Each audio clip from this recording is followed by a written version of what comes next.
Yo, what is up, PlayStation Nation? What's good, YouTube? Welcome to another episode of the What's Up PlayStation podcast. This is episode 14.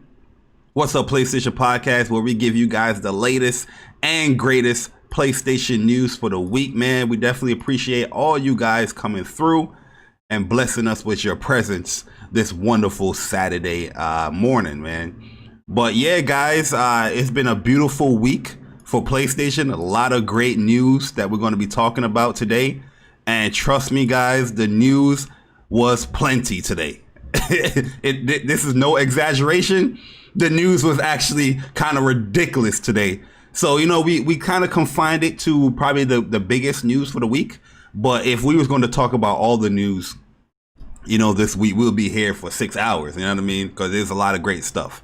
But just want to let you guys know I'm one of your hosts, Jay Bari, you know, the best lisp. And also, I am joined by the King of Queens, the COD God himself, the man that keeps it so NY. His nickname is called PlayStation. Gaming with Persona. Yo, Persona, what's good, bro?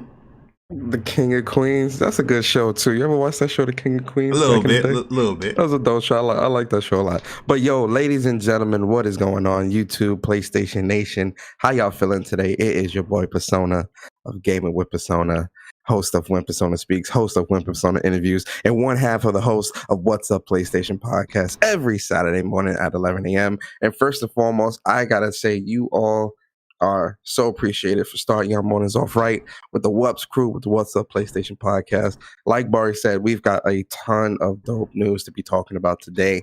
And we got some special announcements closer to the end of the show that I know quite a few of you have been asking about. And we finally got that sorted, and we finally about to take everything in terms of the podcast to the next level. I'm really excited to talk about that as well. But in terms of the news, I'm excited. I can't wait to get into it. And also, guys, we are just under 2 weeks. We're under 2 weeks until the PlayStation 5 drops. I have to be honest with you guys. I have been like an addict all week, checking my pre-orders. Shout out to Bari putting me on to something with GameStop just to make sure I get all my pre-orders on time. And then with the introduction of the app, which we're going to talk about later as well, I've been like constantly looking at this app, constantly imagining how the UI is going to like play into this, and constantly buying shit. I got to stop buying. I keep buying. The app is so great that I just go in there to buy stuff, and I got to stop. It makes it easy, man. Because it's so easy. They added some new games on there as well, but we're going to talk about it. Yeah, we're going to talk about it. But I'm glad to be here with my bro Bari, man, and we're going to have another great show for you guys. So sit back, relax, and hope you guys enjoy. Yeah, man. Yo, Persona, when you say, we're less than 2 weeks away, man, like I legit got goosebumps. You know what I mean? For real, yeah. I legit got goosebumps. But I just want to let you guys know before we start, man, we appreciate all the support for the podcast, man. We have hit one of our goals so far, but we're still waiting on that one goal of getting to 1K subscribers, man. So big shout out to you guys that have subscribed. I'm going to shout out some of the new subscribers right now, man. So, you know, we're going to incorporate this, a new little segment as far as shouting out all the subscribers that, you know, throughout the week that happened. So here we go, man. We got Ghost Dog. Definitely appreciate it. Yo, James Williams. Appreciate it. Alpha, Mega Fire, David Gaines, Slink, SN, Lucky, Wes, One Up. Appreciate the subs, guys. For those people that sub through the week, we appreciate it, man. But yeah, we're getting to 1K, almost there to that 1K goal, and that will expand the channel much, much more. Where if you guys want to further support us, you know, the super chats and stuff will be there, and we can do other incorporations as far as like memberships and all that stuff as we grow the channel and make it much better for you guys, giving you guys a little incentive to do that stuff, which is not mandatory, but you know, it's just cool to have there, you know, because a lot of people asked, a lot of people been messaging us about that stuff. So, you know, we're almost there. But appreciate everybody coming through, man. But you know how we start the podcast off every week. We got to let you guys know the games for the week. The games that came through on the PlayStation Store from October 26th to November 1st. Persona, are you ready for the games of the week, man? I'm ready, man. I'm ready. All right, here we go, man. Games for the week for the PlayStation 4 on the PSN Store. Let's get it, man. Donut Break, Persona. Donut Break finally has come out. I've been anticipating this game for 2 days. And it's finally out, man. I'm super excited, man. Galicide is out. Carto. Cobra Kai, the Karate Kid saga continues. Have you ever watched Cobra Kai? I never watched Cobra Kai, man. I haven't watched Cobra Kai yet, but I hear it's really good. And it's on Netflix. Yeah, that's what I'm saying. I always see it on Netflix and all these other streaming platforms that we subscribe to, but I never really sat down and watched it. But a lot of people say they liked it, so we'll see. Yeah, we'll see. Nothing beats the old school Karate Kid movies, though, man. At least the first one, the first two. That's a fact, man. Wax on, wax off. You know what I mean? Yo,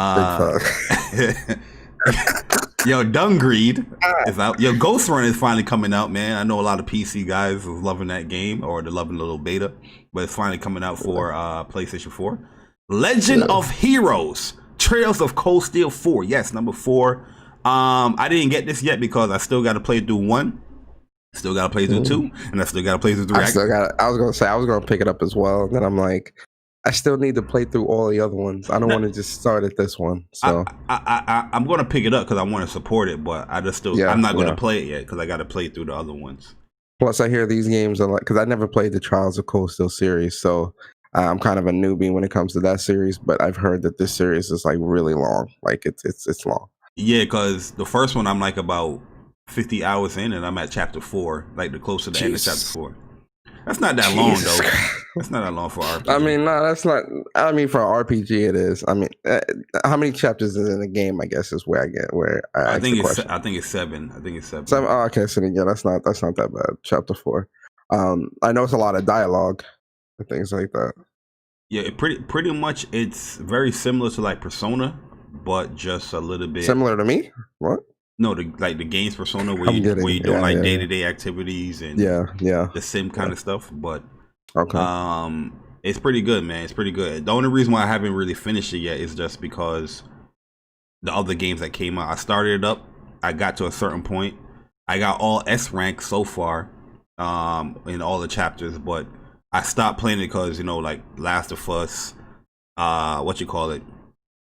Grand Blue, playing that, and Ghost of Tsushima, and all these other games came out. So I was like, I'll come back to it when I finish almost, and pretty much. And now PS5 coming out, so you definitely no, but you're gonna come back to it, but not like right away. No, I'm going back to it this week because I just finished 13 Sentinel, so now I can finally go. You got that platinum. Yeah, you got that platinum. You know the vibes. Hey, there you go. That's what's up. I was like, what's funny? Even though I ain't played the game, I know that you was really hyped for that game and like you was really excited to play. So when I saw that you got the platinum, I was also hyped too. I was like, yo, my boy got the platinum. Yo, I've been waiting for that game for like good 4 years, bro. 4 years. Yeah. I love Vanillaware, man. Yeah, I'm gonna pick it up. I'm gonna pick it up and give it a play. You gonna like it, man. You gonna like it for real. Yeah. Yo, My University Fashion Boutique, Stories Untold, Swim Sanity is out now. Blue Coats, North and South, The Language of Love, The Wild 8, Twilight Path, Wonderling, Zombies Ruined My Day. Oh my God, sometimes those zombies, they don't know how to behave themselves, They'll mess up your day, man. Yeah, you know the vibes, man. Yo, Star 99, Twilight Path, Zen Triple RPG Bundle. Wow, that's crazy. Auto Chess, Mom Hid My Game. What? Mom. What is that? that title right there got me a little interested. I'm not even gonna lie to you. I'm not gonna lie, that's pretty dope. Mom Hid My Game. That's cool. Pacer, Play Show Jeopardy, Turn One Way Trip, Santa's Xmas Adventure. Santa's game coming out during this time.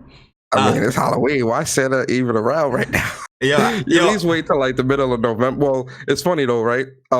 It's funny how like the world works because like today is Halloween, and Halloween and everything like that is going to be today. And then as soon as, because tomorrow's November 1st, as soon as tomorrow hits, you're going to start seeing Thanksgiving commercials. You're going to start seeing Christmas commercials. You're going to start seeing Christmas stuff all over the place, Thanksgiving stuff. Once November hits, the true holiday season starts, and it just goes crazy. You're going to hear that goddamn Mariah Carey. Oh, Christmas. Yo, listen. Yo, I love this. This time period. This time period, I love, man, because I love those Christmas commercials. I love the Christmas, I've been hearing that Mariah Carey song since I was young, that for years, man. It's just damn, man. Like, especially like if this was like normal times and you was walking through like Jamaica Ave or walking through like Manhattan 5th Avenue or 42nd, whatever, you are going to hear that song blasting through stores, through speakers. I want the Christmas easy. Listen, yo, the only thing I don't like about Christmas now is just the shopping. You know what I mean? Like, I do online shopping. When I was even the online shopping, man, when I was younger, I used to love Christmas, man. Go to the stores and shop. I didn't mind the crowds, but now it's just like I'd be like, ugh, I don't want to stand in this line. You know what it is? I think now in terms of like being in the real world, actually shopping, I think a lot of it has to do with like a lot of people don't have any consideration. Yeah. Like, you got people stepping on people and then pushing and I'm not trying to, like, the way I am, I'm not trying to deal with none of that because, listen, you know what's one thing that grind my gears when going shopping, especially like going clothes shopping or even like going to like Toys R Us or any of these stores. I hate when people don't put the product back in place. Like, somebody come on and they looking at jeans. Oh, is this my size? And they fold it up wrong. Oh my, that just... But you know what's funny? When I was a kid, right? Maybe like 10-ish, 11 years old. I remember when I was young, before Christmas would come around, my mom or my grandmother, she would take me to like the store and stuff like that. And she would take me to Toys R Us. She would take me to KB Toys. She would take me to, you remember, what was the game store before GameStop? Funko Land. Yeah, she would take me to Funko Land and stuff like that, and like I would try some of the games, and she would like, she would want me to like play with certain things to see what I like, and like stuff like that I would have for like Christmas, or she would buy like different types of stuff and things like that. Oh, lit. So I like those times from back when you was a kid where you can like go into Toys R Us and I don't know if you did this. You ain't gotta buy nothing. No, I never bought nothing. But like when I was a kid, I used to ride the bike, like take one of the bikes off the rack and ride the bike. Oh yeah, facts. I was doing all like playing the games because they had all the game stations for like the 64, Super Nintendo, and all that. Yep. And I just used to love going there just to do that stuff. You get what I'm saying? Yeah, I used to go there. I used to take the ball out the case, whatever the basketball or soccer, and I used to dribble. I used to do soccer. I used to do all that, right? But I always put them back as the best as I can. But there's times where, especially around this time, right, November and Christmas, when you go to like Toys R Us, like you see the toys all over the place. The people don't put them in the right direction. You're in the Transformers section, but you see like some Power Ranger in there. Like, no, yo, that just triggers me, dog. I don't work there. It triggers me. It triggers me. I get that. Oh, we just went down memory lane. Oh my god. Man. But yo, that was Christmas talk. Just due to this game caught me off guard. You know what I mean? Santa's Christmas adventure during Halloween. It caught us off guard. Yeah. But back to the games of the week. Yo, Watch Dogs Legions is finally out, man. Or Legion.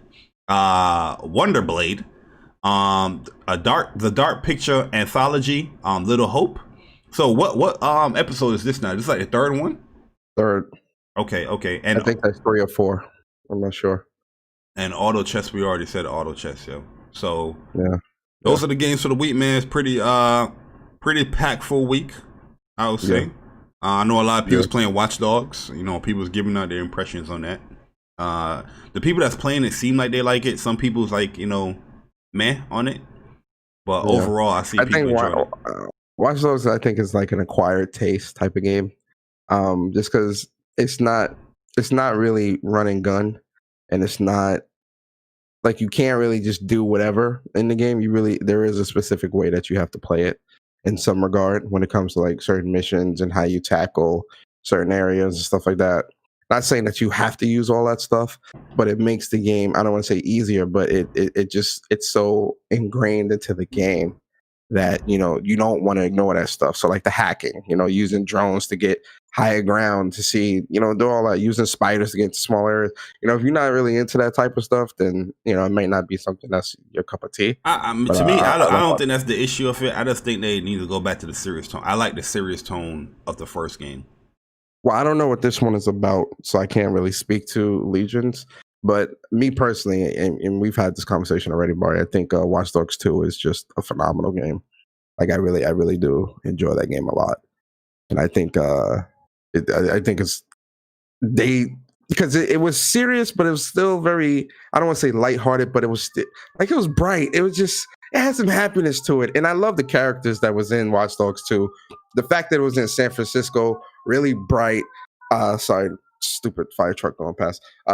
Really bright and really modern. Like I don't know, I love Watch Dogs 2 a lot. Yeah, the game looked beautiful. It's just the tone of the game. I think I just like the more serious tone. You know what I mean? Yeah. This one I'm looking at for Watch Dogs, I'm seeing a whole bunch of stupidity at its finest. You know, a granny. You know, I mean, it can be cool. I gotta play it for myself, and there's a reason why I'm going to be playing it for myself. We'll talk about that a little later. But you know, can I give myself an L, Bari, before we go into the spotlight? Matter of fact, let's go into the spotlight. Then give yourself an L. We're gonna spotlight. We're gonna spotlight that L for you, man. So what's your spotlight game for the week, man? And then talk about that L. All right, I got you. So for this week, my spotlight game, I think Bari already know what I'm going to say. Listen, this has probably been my spotlight game for the third time this week, I think. Yep. Listen, Ghost of Tsushima Legends. Ooh! Listen, guys, and girls, I need you guys to listen to me and understand something. Let me tell you a tale. The fact that, let me tell you a tale. Listen, guys, this game, the Ghost of Tsushima, the game itself is just fire. I love the game.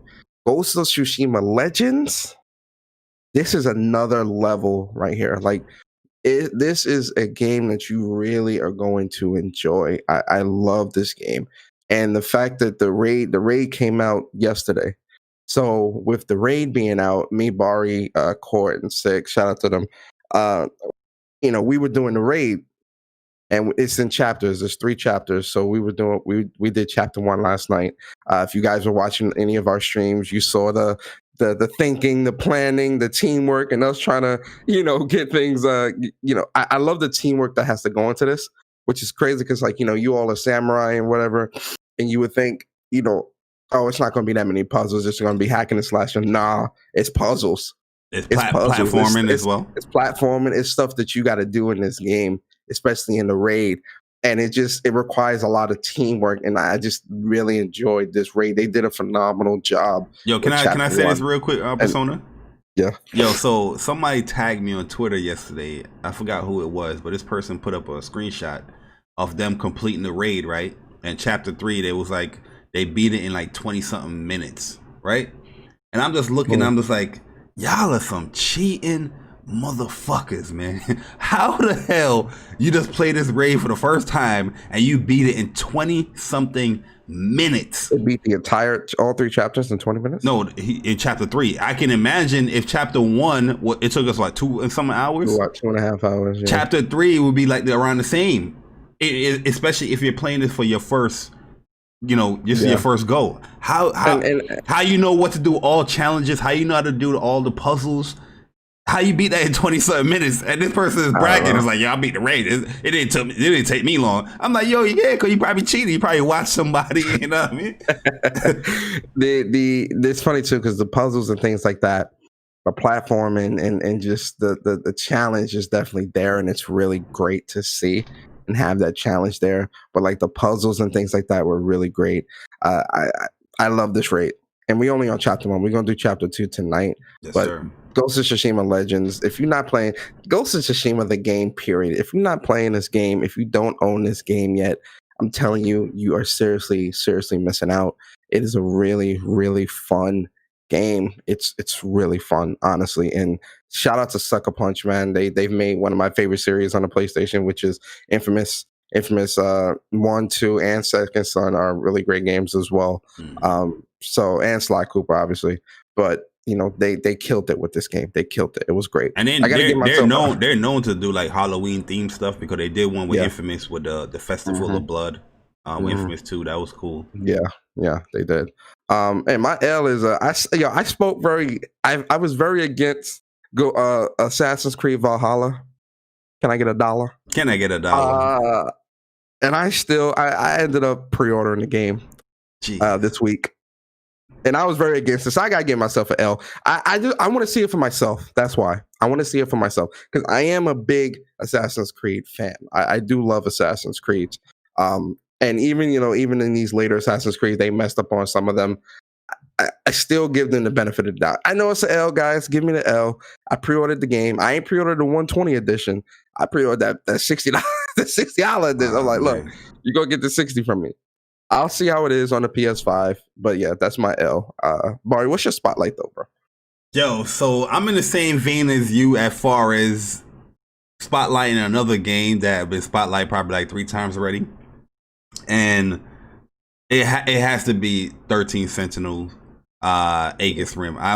This is the last one I'm gonna spotlight, but it has to be spotlighted because this game is amazing, man. The story, how everything comes together, is just it's a masterpiece, bro. I know people hate that word, but I'm putting that game is a masterpiece, yo. Like the story is you're gonna get so addicted to finishing all these protagonist stories and just trying to figure out everything. You know what I mean? Like I love that aspect of stuff, right? There's people like this goes back to my little rant with the Ghost of Tsushima. There's people that has messaged me where I posted like I played like 70 hours in the game, and it's like, how you playing the game so long? You know what I mean? I'm like, yo, yeah, because I'm not looking up any guides to know what I have to do, because the game is there's going to be trial and error stuff within the story. No different like Detroit Become Human and stuff like that, where there's certain aspects of the game that you're going to have to do over again to figure out like, oh, so this I have to do this new now to get to a different branch of the story. And there's times in the game where you have to wait for a specific character, to them to show up in the screen and talk to them and do certain things. And if you don't know that, what I mean, if you're doing like a playthrough like how I did, a blind playthrough, and not look up any guides or anything like that, obviously it's going to take you much more time to do that, because you got to do it over and over to figure out how to get to this specific branch of the person's story. But it's not too difficult. It's not that much of those aspects of the game, but they're there. You know what I mean? So, the people messaging me talking about I'm taking too long for the game.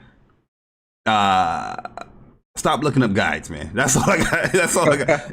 Enjoy the game, man. There's no way you beat this game in like 30 hours and you not look up a guide. You're a liar. You're a liar, bro. Yeah. Trust me. Yeah. But it's funny though, because with Vanillaware, Odin Spear is like the game that really opened my eyes with them. Mm-hmm. And I know they made Dragon Sword as well. But yeah, Odin Spear is even Odin Spear is trial and error stuff that you got to figure out. Oh no, Odin Spear it's definitely trial and error, because you're gonna miss some stuff there. Yeah, like if that game on PS2, I put so much hours on PS2, so when it came on PS4, I already knew everything what I got to do. You know what I mean? Yeah. So I was just like, yo, I can cook through that game, but on a PS2, shout out to my boy Cornelius. Yeah, man, Cornelius is a fire ass character, man. Oh, yo, man, the best character in the game, in my opinion. Cornelius and I forgot the other dude that the princess was in love with. I forgot his name.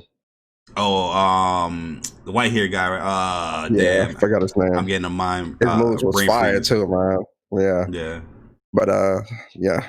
That's the spotlight. Yeah, that's my spotlight. I do want to highlight another game to spotlight, but you breaking rules, Bari. Yeah, I'm not going to cheat this week. No. Go ahead and break. You already did it. Break the rules. You put it out there. Go ahead, break the rules. Nah. I'm not going to break it. I'm going to stick with it. You can't let the people. You can't leave the people hanging, Bari. Go ahead. You can't let the people hanging. I was going to spot. All right.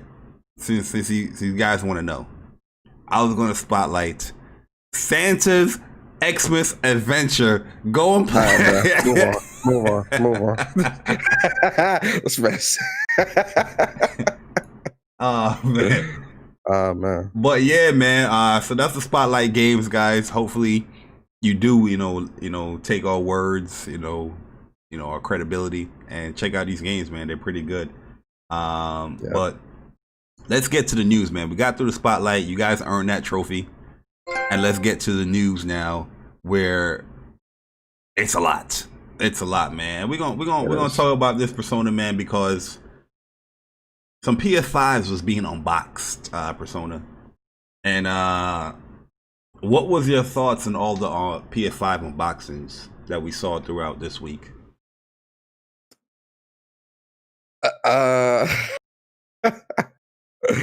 I'm like, where's mine? I also love PlayStation. Oh, let me stop.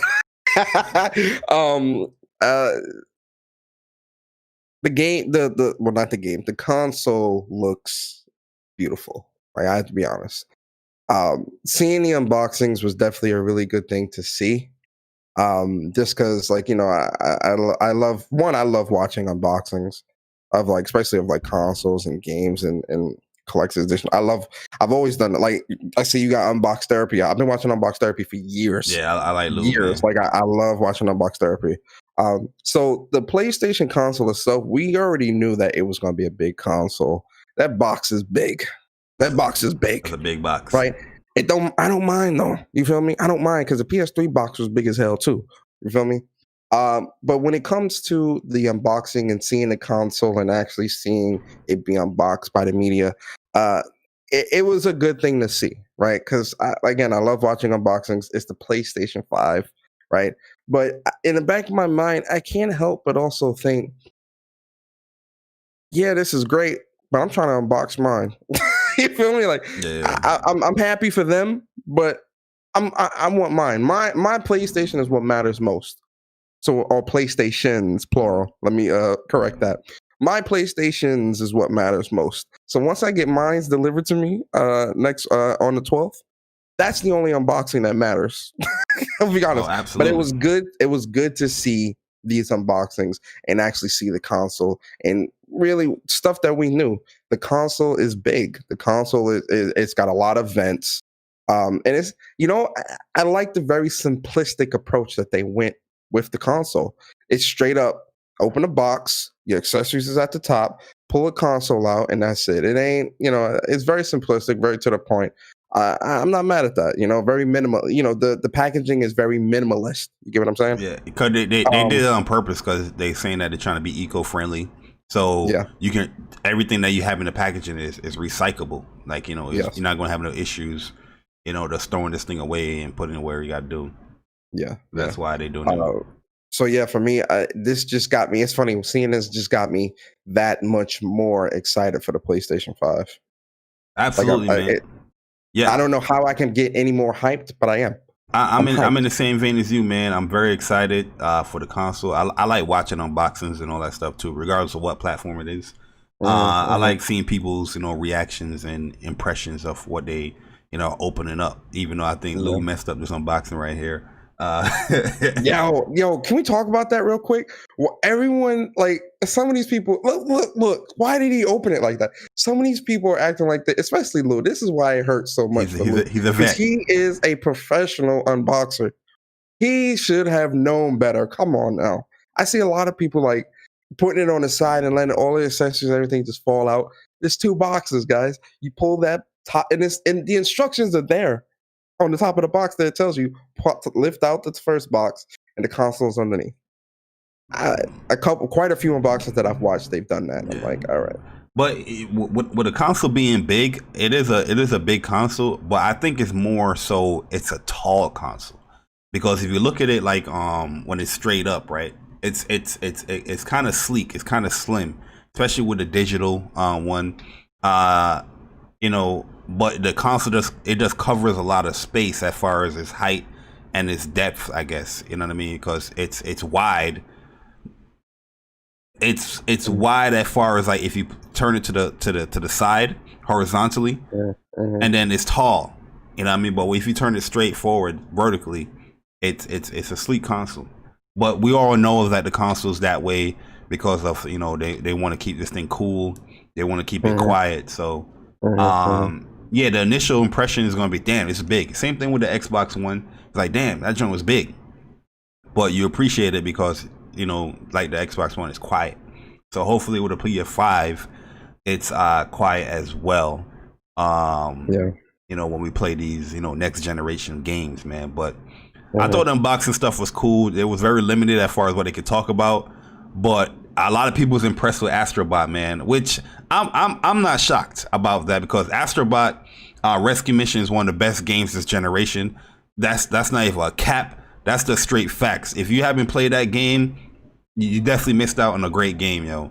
It's a great platformer, and they just incorporated what they took from that, and they putting it into, you know, Astrobot Playroom for the PS5, and it looks amazing. There's a lot of little PlayStation little nods there, you know, where you see, like, you know, God of War, you see like Snake in the box and all that stuff hiding in the box. You see the PS3, you know, XMB menu in it. There's a lot of little PlayStation stuff, man. I like that stuff, yo. Real talk. Especially if you're like a PlayStation fan, you know what I mean? I think a lot of people will appreciate Astrobot, you know, Playroom when they you know, boot up their PS5. What's your thoughts on the stand, man? The stand is the stand too complicated, Persona?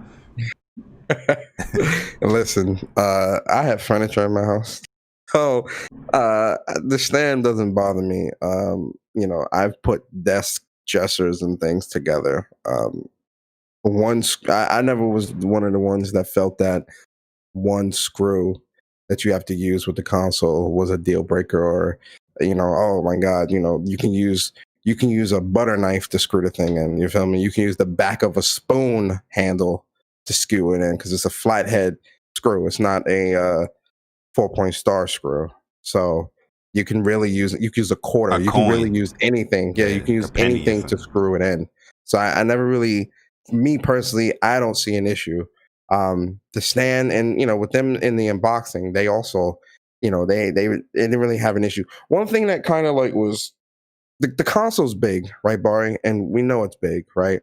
But one of the things that I kept hearing people say in like a lot of these unboxings, and I'm not sure why this kept being said. Oh my God, it's so big. Oh my God, it's so. And I think it's the initial shock, man. I think when we get it as well, we're gonna be like, oh damn, it is big. And I mean, it's that initial shock. I think that's what it is. Like, I think I'm gonna have to see it for myself to understand why everybody keeps saying you it. Also got to everybody in the unboxings, like a lot of the ones that I saw, oh my God, like as soon as they pull out, oh my God. Remember, you got to understand, Persona, that the PlayStation 5, this is the first time a lot of people is actually really seeing it. You know what I mean? It's not like, oh, they got preview units a month ahead and been, you know, playing this thing. This is their first time actually seeing it. You know what I mean? So it's, yeah, that initial shock of it being so tall. You know what I mean? You know, it's gonna shock people. I wasn't bothered by any of that. I just didn't like the fact that a lot of people exaggerated out, like, oh my God, you know, they're struggling with the thing. Yeah, that's what I'm saying though, man. Like, a culmination of all that. I'm just like, what? Like, come on, guys. Like yo, Dad, if you lived through the PS3, if you lived through the Xbox One, I think you'd be all right with this console. Yeah, it's taller, but as far as heavy and all that stuff, come on, let's keep it a buck here. You know what a lot of people are saying too? The controller is not actually white; it's actually gray. Yeah, I can see. I wouldn't say it's gray, but I can see that because it's like a light gray. Looking at the headphones, it's like it's not like a bleach white. Yeah. It's like a gray tinge to it. Which I like. It's like an off little gray. Which is really cool, man. But yeah, there's a console right there, guys. A lot of unboxing videos. I'm pretty sure you guys seen a whole bunch of them, but it was one of the biggest things to happen this week. Literally and figuratively as well. yeah, pretty much, yeah. But it's just good to see, man. That's when you know that the console's here. Next gen is almost here. And it's an exciting time. Look at Lou video. 2 weeks, bro. Lou unboxing the PlayStation 5 already is at 4 million views. Oh, you know what I mean? Yeah. You can just tell The hype is here. The Marquise hype is Brownlee here, is at and 9.7 million of yeah, PS5 no, buyers. I think he was saying that's one of his highest with the time frame of the numbers. That's like one of his fastest growing videos, and it was number one trending for. It's been number one trending for a while now. Marcus Yeah. Brownlee. Yeah. You know, shout out to him, by the way. I've been watching him for years as well. Like I've been watching him since the beginning, really. So shout out to him. But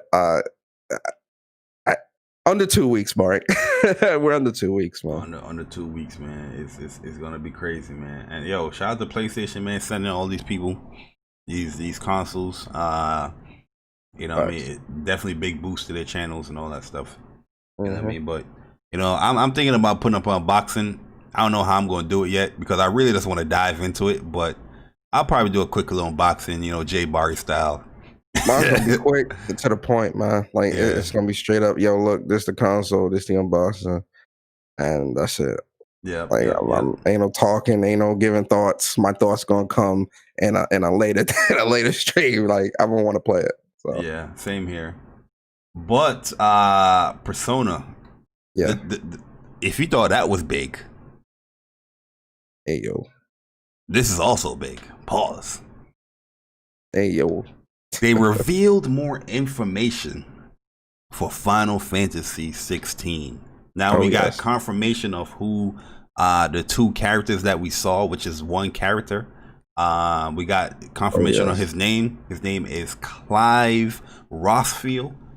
And we see him and his brother, Joshua Rossfield. And there's also Jill Warwick, I think her name is as well. The three main characters that they have listed here so far. Yeah, Warwick. Yeah. So more information is going to be to come. But it's just cool to, you know, the official pages here. This right here tells me that the game is definitely very, very closer than we anticipated. Like I said, you know, when that trailer came out with PS5, I was like, yo, this game is closer than anticipated because that was a lot of gameplay that it showed in that joint. And all of that was in game. That wasn't like no cutscenes, CGI, and all that was coming straight from the game. Yep. Yeah, so this is Clive right here. This is when he was younger, around 15 years of age. And the pictures that we all see in the main, you know, page here is when he was much older. Now he's on a path of revenge. You know, obviously something took place within the time of the trailer. And he's going to be seeking out some revenge, you know, where he's going to be trying to take on this dark icon, Ifrit. And I think that has to tie in with his brother Joshua, which he's dominant of Phoenix. So a lot of good information here. And also they showed the world as well. Beautiful, man. So we know the world is called Valistia. And yeah, it's a accumulation of like 3 or 6 different like realms or, you know, kingdoms, where each of these kingdoms, they have like a sacred crystal that I guess they adore or worship, or some of them use it as far as, you know, just trying to get a uphold on the other, you know, kingdoms or realms. Yeah, so these are the realms of Vastilia here, Valistia. You know, we see the 6 realms here. Still some more information that's going to be coming, especially with the Iron Kingdom and the Crystalline Dominion. And they redacted some of the actual icons. Persona, see right here, it's the Holy Emperor of some Brenique. They said the dominant of, and they redacted it here. They blocked it off. So there's going to be much more, you know, as far as to put it in layman's term, icons are pretty much summons that we pretty much know of, you know, in Final Fantasy. Like the icon, so they're called icons.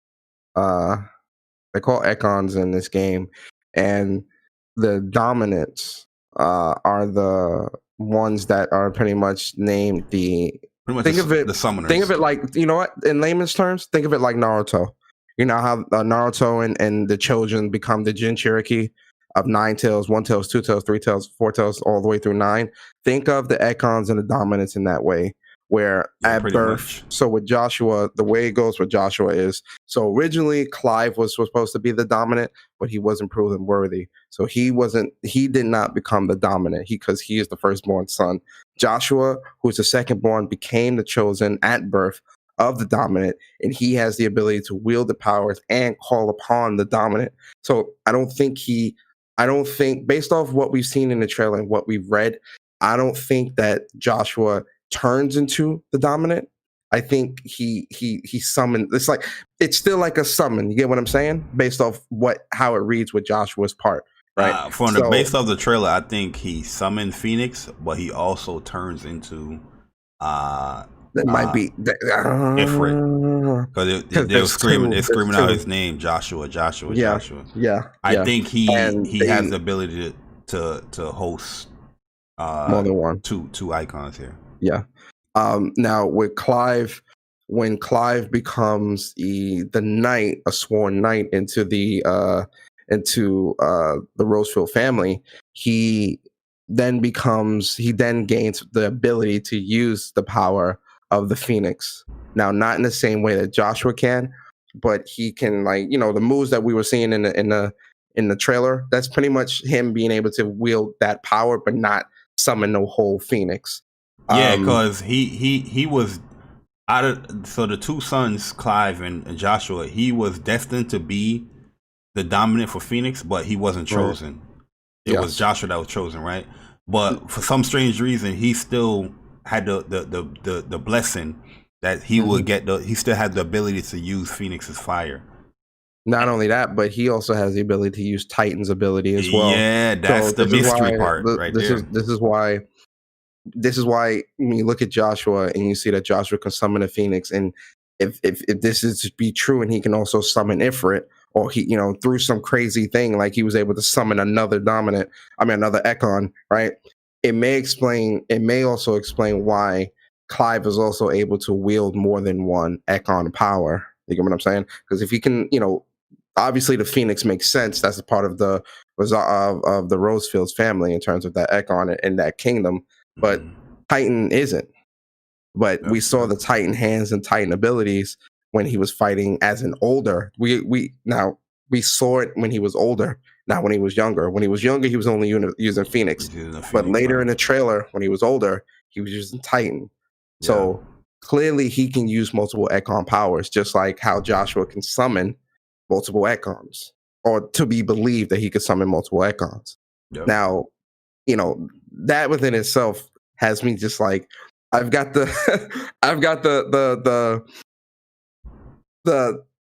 thoughts in my head on how I'm playing through different scenarios of how this story is going to play out, especially with the time jump, because I feel like we're definitely going to start at the beginning of the game, at the beginning of when things were sweet and good and whatever, or they may play it as we're at the end, like they did with 15. Remember at the end, Noxus and his crew, they were fighting Ifrit at the end, and then it went back to the beginning.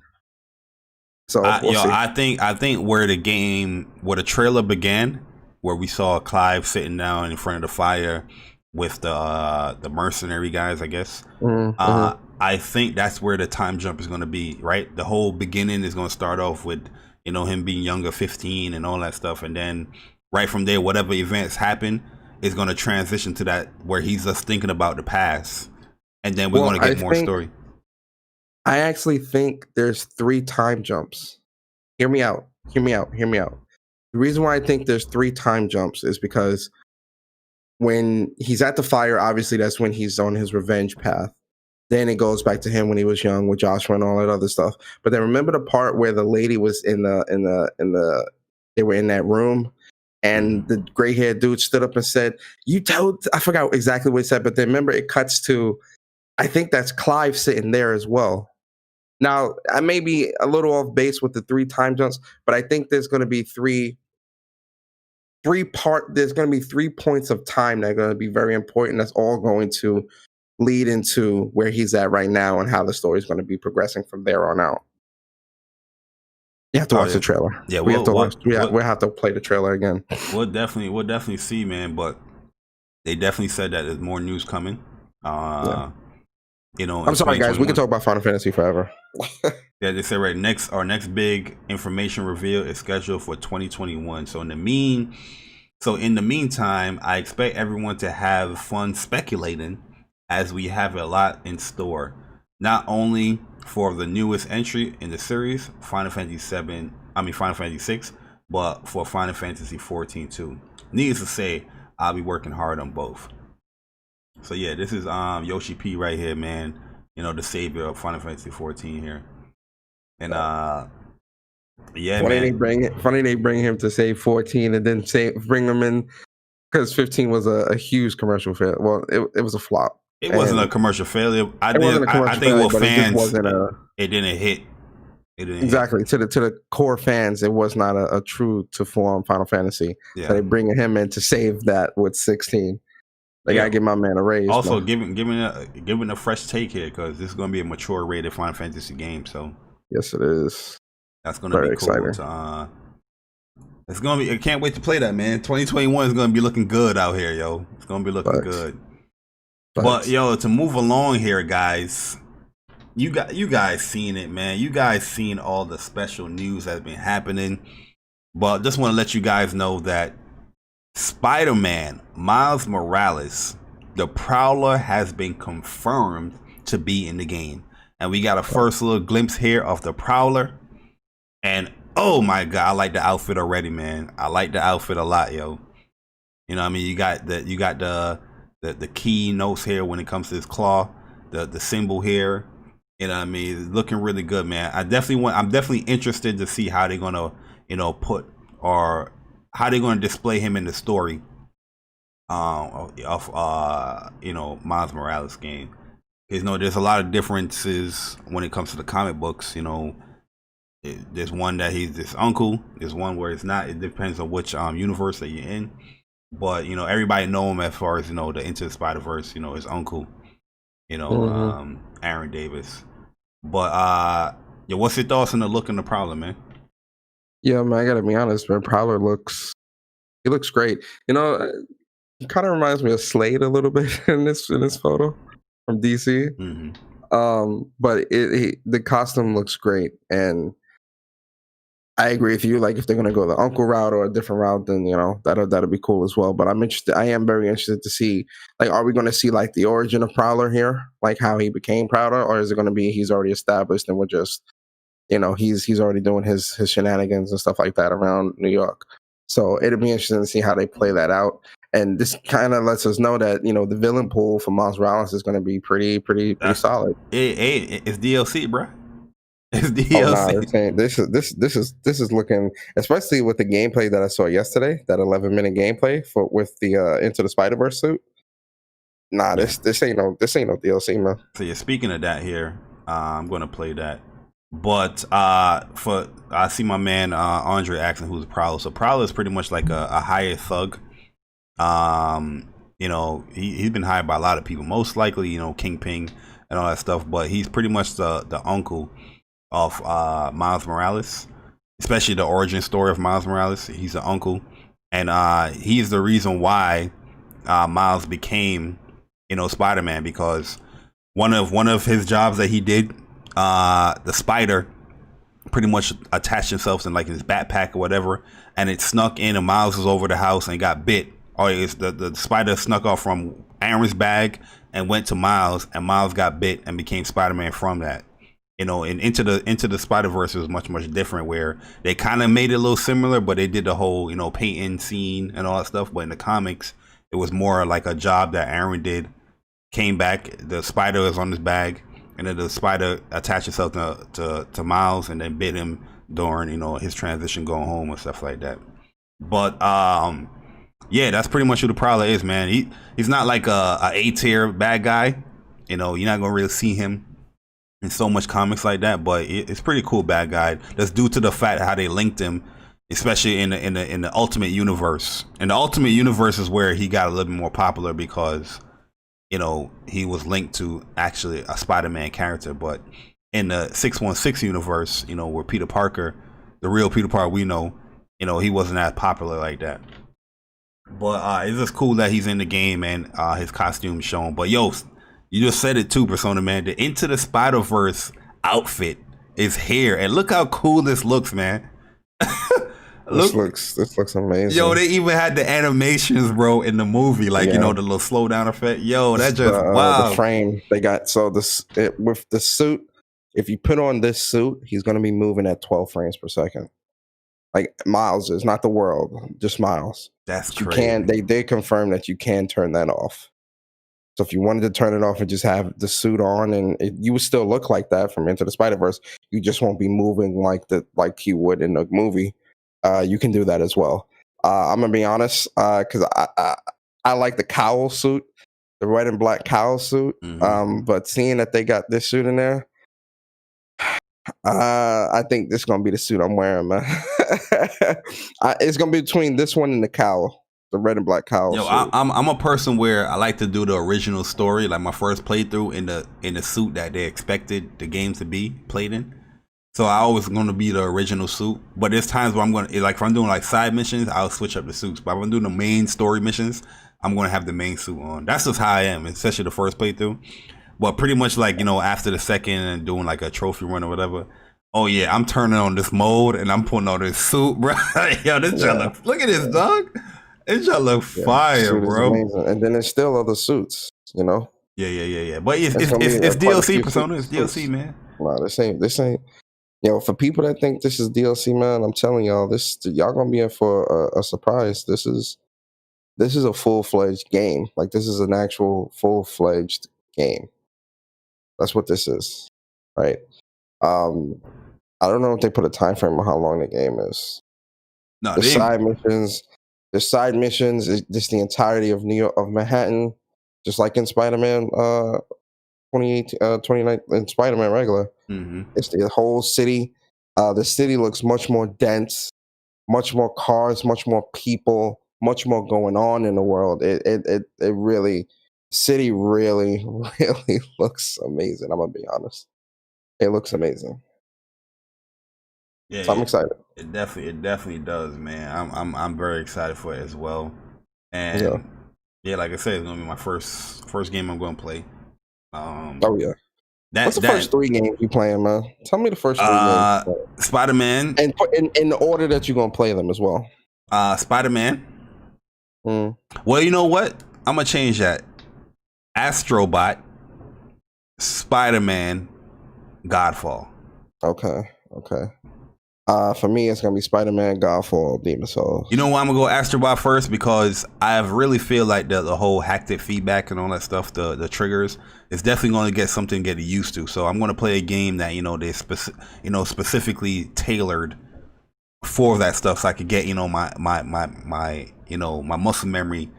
Oh, my control's not broken. So that's the tension. You know what I mean? Yeah.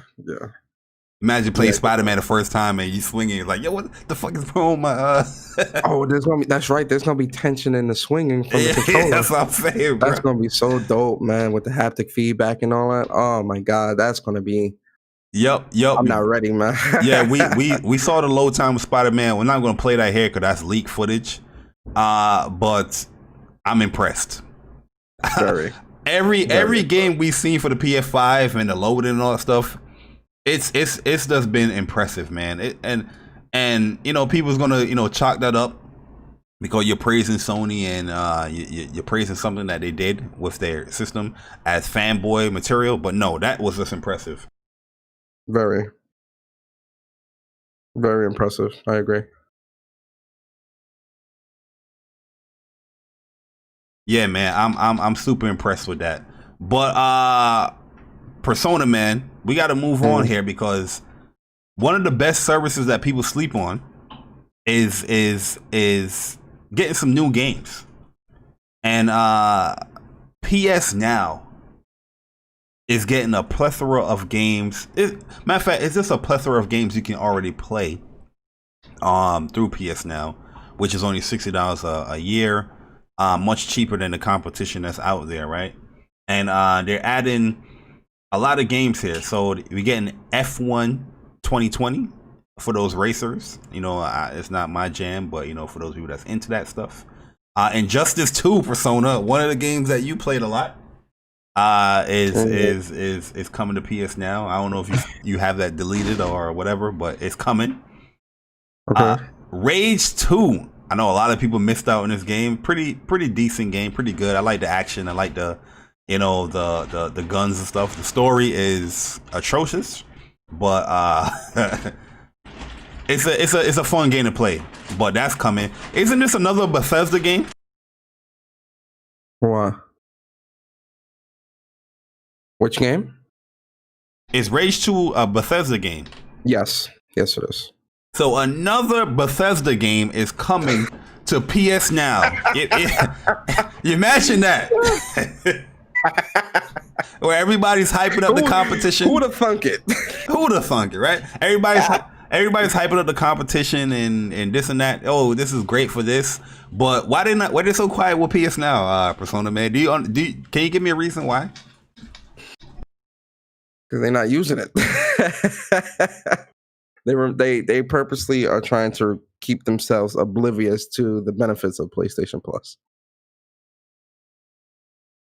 That's the best way I can explain it. Yeah. I agree. Pretty much all the Bethesda games that came out this year is on PS. Well, this generation is on PS Now. All of them. From last generation. The only one that's not on there is Doom Eternal, but all of them is on there. All of them, and I emphasize all. Capitals, capital ALL. My time at Portia is also coming, and then we also have 2 other games that will be here November 3rd. I know a lot of people play this game here. Kingdom Come Deliverance and Warhammer Vermintide 2 is coming to PS Now as well, man. So a lot of games is coming here to PS Now. And, on this show, we definitely like to highlight PlayStation Now because I really do feel like it's a great service that a lot of people, is downplaying. Yes. And it's legit the best deal in gaming. I know a lot of people's gonna be like, oh, why are you saying that? No, this is legit the best deal in gaming. You have the streaming aspect, and then you also have the downloadable aspect. If you are a PlayStation 4 gamer, this is one of the best deals in gaming. If you enjoy that service stuff, personally, I support the service, but I like to, purchase my games. You know what I mean? Because some of them, they do leave, they go in and out of the service. Where if you purchase a game, it ain't going in and out. You have that game in your library. You know what I mean? So yeah, you can download these games. If they're coming out with PS4, you can download them. The PS3 games and the PS2, the PS3 games, you only can stream those. But that's not all, man. We gotta also highlight Persona PlayStation Plus.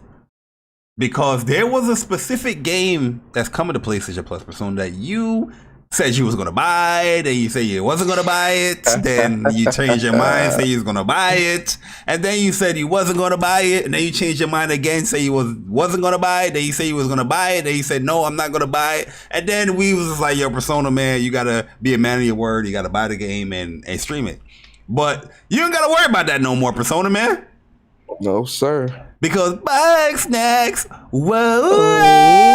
it's coming to PlayStation. Bug Snacks. I love that song, man. I love that song. Yo, man. So Bug Snacks coming to PlayStation Plus for PlayStation 5 consoles only. So when you get a PlayStation 5 and you have PlayStation Plus, you get a free game, which is Bug Snacks. Then it has Shadow of War. And Hollow Knight, the Void Heart edition, is coming to PlayStation Plus as well. I'm excited for Hollow Knight. It's a game that I didn't purchase. Yeah, I've got that. It's pretty cool. It's a cool game. Yeah, I like what I saw. I looked at the trailer. I was like, yo, this looks pretty good. It looks pretty good. Yeah. What's your thoughts, man? That Bug Snacks being free for PlayStation Plus, that's a power move. For PS Plus for PS5, so it's only going to be free for PS5 players. So if you own a PS5 and you can download the Bug Snacks for free. Mm-hmm. I don't want to see nobody. Oh my god, I can't download this for free on the PS4. That's anti-consumer. I'm not trying. You know it's coming. Right? You know it's coming. It's coming. So yeah, Bug Snacks being free, that's cool because I definitely wasn't going to pick this up. I'm gonna be honest. I struggled though. Because I was going to pick it up because the song had me hyped. I seen the gameplay and it just didn't look like something that I would play. right? I gotta be honest, guys. I gotta be honest with myself, and I'm gonna be honest with y'all. Seeing the gameplay from I think it was Giant Bomber. I forgot where I was watching the gameplay, but seeing the gameplay, it just didn't look like something. It didn't appeal to me, right? So I was like, nah, I'm not gonna pick it up. But the fact that it's free, I'll still download it and try it. I'll try it for free. Fine. You get it get a download on that SSD. Facts. But Shadow of War, a really, really good game. I got the platinum in that. That is a great game. I enjoy that game a lot. This is the one that people complain about with the grinding? Yeah, because you have to grind your captains. So the way it works is the system actually works the same way. Well, it's a little more intuitive, but essentially you have to grind your captains, and the online portion of it, you have to have like high level captains in order to take over bases. So there's loot boxes in the game where you can like pay money, open up loot boxes, and get like super high level captains already, like without having to do much. But even with that, you can still play the game and level up your captains and have them kill other captains to get higher level and get better stats and stuff like that. Like it wasn't that hard, because when I was doing the online portion of the game, my captains were on point.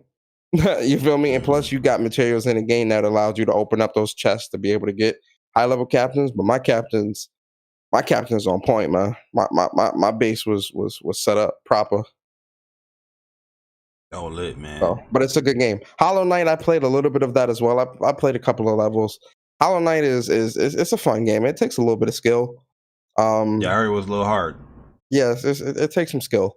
It's a fun game. I only played maybe 2 levels of the game, though. I didn't really play a whole lot of it. But it's a cool game. I would say check it out if you guys are interested in it. So yeah, this is a strong, real talk. Next month, this is a strong list. Yeah, it's a strong list. Good, very strong. All these games gonna be backwards compatible anyway, so yep, you still play on that PS5. But yo, this not all the news though, Persona, when it comes to PlayStation Plus, because we said PlayStation Now is an amazing deal in gaming, right? One of the best deals in gaming. Well, PlayStation Plus is legitimately like one of the best deals in gaming, because not only are you getting these wonderful 3 games here next month, but for PS5 members, you have the PlayStation Collection, where Sony finally ironed out their list here as far as what the beginning list of the PlayStation Plus collection is going to be. And they have announced all the games here. And here are the games for the worldwide studios, where they have Bloodborne, Days Gone, Detroit Become Human, God of War, Infamous Second Son, Ratchet & Clank, The Last Guardian, The Last of Us Remastered, Until Dawn, Uncharted 4, A Thief's End. And all of these games are going to get boosted when it comes to the PS5. And here's the games on third-party side, where you're going to have Batman Arkham Knight, Battlefield 1, Call of Duty Black Ops 3. Yo, playing Call of Duty Black Ops 3 on the PS5. Yeah, listen, that's my favorite Call of Duty this generation. Oh, man. Yeah, that's I think that's my favorite as well. Black Ops 3 this gen. Crash Bandicoot and Insane Trilogy, Fallout 4, a Bethesda game in the PlayStation Collection. Persona, what's going on? This Bar, you funny, right? This got me excited right here. No cap. Final Fantasy 15, the Royal Edition, because I didn't purchase the Royal Edition. I have Final Fantasy 15, the base edition, and all the character story missions or story DLC. But I don't have the Royal Edition. That's the edition where you can switch out your characters and all stuff. I think they added more dungeons that you can play. So now just getting that, I'm definitely gonna be playing that now. The Royal Edition. Because I do like the gameplay for Final Fantasy 15. This is a story. I can't I can't get jiggy with a story. Monster Hunter World, Mortal Kombat X, Persona 5, Resident Evil 7 Biohazard. So yeah, so if you guys didn't, believe me here, what it said PS4 games redeemed from PlayStation Plus collection and played on the PlayStation 5 console will see benefits such as increased load time and improve or more stable frame rates with PS5 game boosts. You know what I mean? So we might be getting these things. Some of these games definitely going. I feel like they're gonna be 60 frames per second. Yeah, the thing is with a lot of the PlayStation games, they had like a lock frame rate with some of them, right? Though Days Gone, I know for sure should get a game boost. If that gets 60, I'll be happy with that. God of War, if Days Gone is 60, I'm replaying that. Did Days Gone have a performance mode? I don't remember. I don't think they had a performance mode, but Days Gone did just get like a 25 gig update this week. Oh, so they're gearing up. So, gearing up. You know, yo, God of War had a performance mode. And that performance mode, it ran at like 45, 50 frames. Yeah. Now that's going to be 60. So that's going to be God of War 60 locked. Yeah, that's going to be 60 locked. Infamous too. Infamous had a performance mode when the PS Pro came out, but it wasn't like locked 60. That's going to be 60 locked. Yeah. I'm going to replay that too. Mm-hmm. That's going to be 60 locked. I want to see Monster Hunter World 60. Oh yeah, facts. Yeah, yo, Final Fantasy as well. Nice. That had like a performance mode as well. Yeah, and, that wasn't 60 though. It was like maybe 40-ish. It was running like 60 40. locked. Yeah, yep. 60 locked on that. Oh wait, that Final Fantasy 15. I'll go back in and do some of the dungeons and stuff like that. So yeah, this is pretty good, man. So if you have PlayStation Plus, you automatically have, what is this? This is about what, like 19 games here. 20 games here. Yeah, 20. It's 20 right there from the rip. Especially if you haven't played these games, which is kind of shocking if you didn't play these games yet. But you never know people's circumstances. You know, this is a great deal, you know, to have here already. So yeah, PlayStation Plus, you're already getting these 3 games, and then if you have a PS5, the collection is added on without no extra cost. So this is no extra cost to your already PlayStation Plus subscription. You have 20 more games. 20 games, which PlayStation said define, and there's more games going to be coming with this as well. This is a dope picture. I'm going to save this. Yeah, that's a good pick. That's a good pick. I like that. But yeah, man. But we still got to talk about PlayStation Plus Persona, because there's a game that's being added to PlayStation Plus. But it got a slight delay, man. I was highly interested in this game here. Same. But, you know, it got a little delay where Destruction AllStars is now coming to PlayStation Plus in February, where the game got delayed to February. You know, so a slight little delay that's coming, where now instead of the game being $70, it's gonna be whatever the subscription, so 60 or whatever month, you know, you can get to play Destruction AllStars, no additional cost. I do think this is a smart move here. The lineup for a PlayStation 5 is pretty strong, but you know, pushing this back a little bit and also adding it to PlayStation Plus, you know, does give the incentive to play this game online a little bit more, right? But I already bought this game here, so they're gonna. Yeah, I was gonna say, like, I already had this game pre-ordered, so yeah, they're gonna refund me. I'm not in turn. Yeah, they said they're gonna refund. Like, so if you pre-ordered the game, you're gonna get a refund. So don't worry about that. You're gonna get that soon. But you know, I paid top dollar for this. You feel me? It's like, because I was really, especially the more I looked at it, I was really interested in the game, and I really wanted to try it out, and I was willing to pay the money for it. The fact that it got pushed out a little bit further, I'm not mad. It's funny. I'm not, as much as I've wanted to play it, I'm not mad that it got pushed back, because this holiday season is looking really, really strong. I mean, COD, you know, Spider-Man, Demon's Souls. Yo, let's go back to what you just said, Persona, because I think a lot of people's overlooking this. The most popular game that's going to come out this whole year is Call of Duty, and you was launching a new IP multiplayer only game the day off the most popular multiplayer game was going to launch. Yeah, you know what I mean? It was definitely going to get stomped out. And like I said, I was excited for the game. I supported it, but this right here just makes more sense, just so people can play their game, because pushing it to February, that's giving enough people time to play Call of Duty, see what if they like it or not. And then February right there, you got a new multiplayer game, new IP now that you tied it to PlayStation Plus, you know, more eyes is probably going to be on it. Cause you know how people's a little bit, people scared now to pay $70. Yeah, to buy games, pretty much. Scared to buy games, yes. But not only that, Persona is going to be included for 2 months, so it's going to be for February and March. I think Bugsnax as well is going to be 2 months for November and December. It's going to be included in there. Okay. I'm not too mad. I think with Destruction AllStars, it's still going to get played in February. Definitely still really excited to play.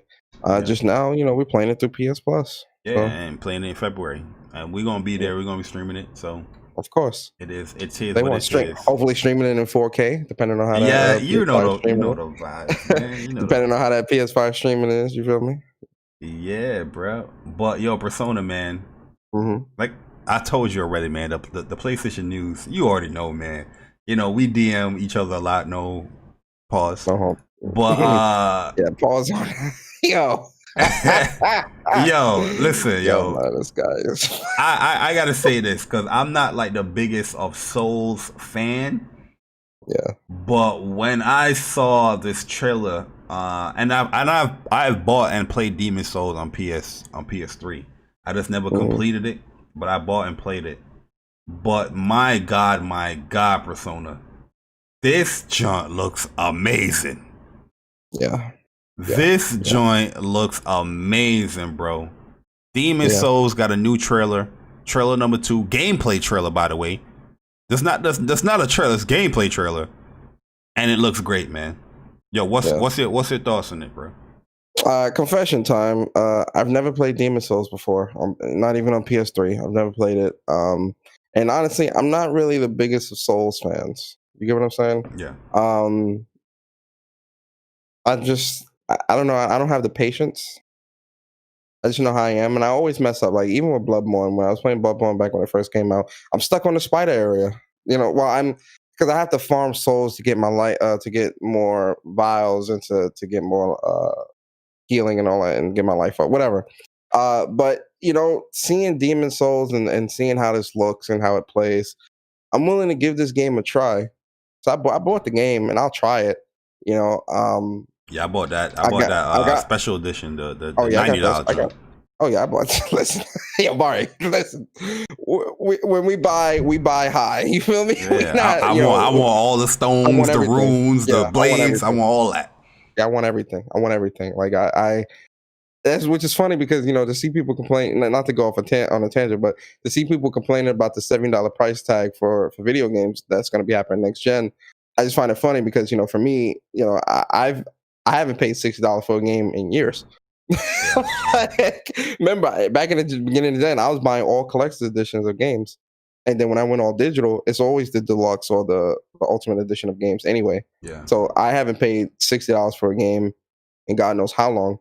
But anyway, with Demon Souls, man, Demon Souls is it's a really great looking game. I know this is a very cult classic and it has a devout following. Look at the webs, bro.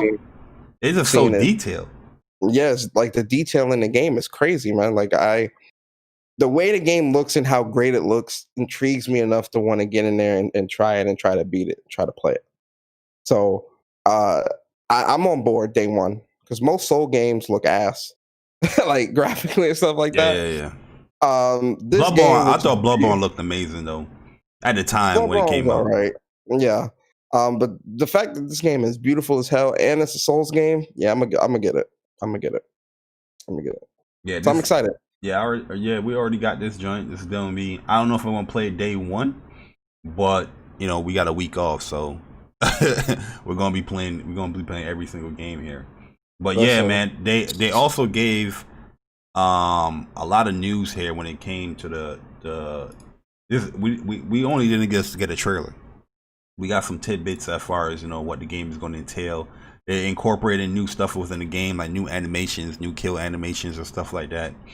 They got a new mode called like Fracture mode. I think that's for like more of like the veterans of Demon Souls, and you know if they want like a challenge because they already know the game. You know they have like a super hard mode. Also, I think they increased the multiplayer to I think it can be 6 players now in the multiplayer instead of 4. Yeah. So 3 people that can do co-op and 3 people invade people of the worlds and stuff like that. But yeah, man, they said they tried to keep the game, or they're keeping the game as one-to-one as possible, but they did add new elements to the game to refine the game as far as like it can be played. It's a 2020 game, you know what I mean? So the movement, I think, is omnidirectional now. So the roll is there. I think it always been omnidirectional. I don't know. It's been a long time since I played the game, but for people that play the game and love the game from PS3, you're definitely gonna love it. Oh, so they have filters too. If you guys like the yellowish tinge, the piss on your screen, on the PS3, you can definitely have that as well. On the PS5, you can have those filters for it. It has 2 modes. The Karasaka mode. Oh yeah, the black and white joint, right? Yeah. They also have 2 modes, performance and resolution, where the game runs at 4K native, 30 frames per second, with all the bells and whistles. Hold on, Bari. Hold on. 4K and 30 frames. Yep. Say it right. Oh, it's going to be 4K and 30 frames per second. Oh no, we got it. 30 frames. Run or at 30 frames, or and 30 and frames. run it at a target frame rate of 30 frames. It's going to be 4K and at 30 frames per and at. What does that mean? What does that mean, man? I don't know what does that mean, right? What does that mean? And performance mode is going to be it's at 4K but dynamic at 60 frames per second. They said it's locked, but you're not going to get all the little bells and whistles like the ray tracing and the real time reflections and the lighting and all. So you're not going to get that in that mode. But I think in this game, I think the 4K dynamic 4K 60 is where I'm going to play it at. Yeah, I'm gonna play it there first. With the 4K. Just because you're gonna want that reaction time and everything with this game. Yeah. But yeah, I mean, the game looks beautiful as hell, regardless. Though, like it's gonna look beautiful regardless. Like, just look at it. You feel me? Yeah, a lot of people is excited for this joint, and you can tell. A lot of people are buying a PS5 just for this game. Yeah, you can tell the demand is real. Real. Yeah. But yeah, also Persona, man, as another popular game is coming to the PlayStation 5 around December. I think you have a certain ill will towards this game because it's ripping off one of your favorite franchises, and that's Temtem. Making its console debut exclusively on the PlayStation 5 December 8th, man. Yeah, so this game is coming to PlayStation. I'm a little excited, man, because I'm a PlayStation fan. I'm gonna pick it up. I'm gonna play it just to see what it is about. I mean, I'm a Pokemon fan. So you get the next gen. It's early access. It's gonna be exclusive to PlayStation 5. This is the PlayStation 5 running here, and it looks good, man. I know a lot of people on PC love this game. There's a lot of people playing it. I think it's like over 19 million people have played it already and stuff like that. Is this something you looking to pick up? Yeah, as a PlayStation, a PlayStation fan, yes, but as a Pokemon fan, yeah, I'm definitely gonna pick this up. When it first came out and it was first like making its rounds, I was really intrigued by the game. I was thrown off because I'm like, damn, like this really is just like Pokemon. Like that's what threw me off with this game. I'm like, damn, you guys didn't even try to be different, but I'm not too mad at it. You get what I mean? It looks great. It looks fun. It's coming to the PlayStation 5. I'm gonna grab it. I'm gonna grab it. Yeah, I'm gonna grab it too, man. It looks fun. Looks good. Yeah. It's multiplayer as well, so we're definitely gonna see what it's about, man. And it should draw a lot of the Nintendo crowd. Like, yo, this game looks, looking like Pokemon. You think that, but then I think it actually would make a lot of them mad. Like they actually might not. Oh, you ripping off Pokemon? I don't want to play this. A lot of them was mad when it came to Genshin Impact. But look at the success of that game. Yep. And Genshin Impact just released a couple of new characters too. Yep, new patches. So yeah, for that. Genshin Impact is this is just a breath. Yo, it was funny too because they was actually cursing the devs. They were like really mad at developers for like quote unquote ripping off Breath of the Wild, and I'm like, Breath of the Wild ain't the only one that has done cell shading. It's not the only one that has done open world like this. Mm-hmm. Calm down. Calm down. This has been being done for quite some time. So shout out to Genshin Impact and shout out to Genshin Impact Success. They Super raking in successful. money. They are raking in money right now, and I'm not mad at it. Super successful, man. Yeah, But yo, yeah. Persona, man, another game that's coming to next gen. You know, we was definitely hyped for this game when it first came out. No Man's Sky, man. Worry. No Man's Sky is coming. The PlayStation 5 version upgrade has been announced. And I think this is coming day one. Yeah, day one. Of the yeah, available at launch. And this trailer, it looks good, Persona. It looks. Yeah, no, it looks phenomenal. It looks really good. The trailer blew me away because you know what it is about No Man's Sky. When you look at where No Man's Sky started and where it's at now, it's very impressive. Because I tell you guys, back in what was it, 2015 or 2016? When I forget when No Man's Sky came out, but when No Man's Sky was, when we were seeing like, you know, gameplay about the game and hearing about the game, and you know, I saw it at PlayStation Experience 2015, the very first PSX. I met the developers and things like that. Like I've actually met these people. Bought the collector's edition. Bought the collector's edition for PC and double dipped and bought the deluxe edition, steelbook edition for the PlayStation. I really wanted the ship. But the ship was only exclusive to PC in terms of like the collector's edition. It was only PC exclusive. Yo, this so I had, crazy. you know, I double dipped. I triple dipped because I bought the digital version of the game too. So, you know, I was really like on board with this game, right? But you know, when you first got the game, it was not like, you know what it is? This game should have cooked in the oven for a couple more years. And if they would have released this now looking like this, man, it'd have been crazy. Yeah. But this game definitely, I feel like, should have been in the oven a little bit more at launch. But they stuck by the game. They redid a lot when they did No Man's Sky Next, I think a year ago or something like that. And then when you look at what it is now with No Man's Sky Next Generation, 32-player online, crossplay, 4K, 60, haptic feedback, all this other stuff that's going to be on the game. It has me excited all over again to get into No Man's Sky on PS5. And then you have, it comes with, you know, a lot of benefits when you get it for PlayStation. Where you're gonna have haptic controls, you know, with the DualSense and all that stuff. You got fuller worlds, you know, as far as the PS5 upgrade, which is gonna be on other platforms as well.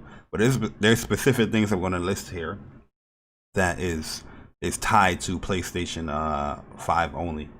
32 multiplayer, and this is supporting crossplay now, according to the trailer.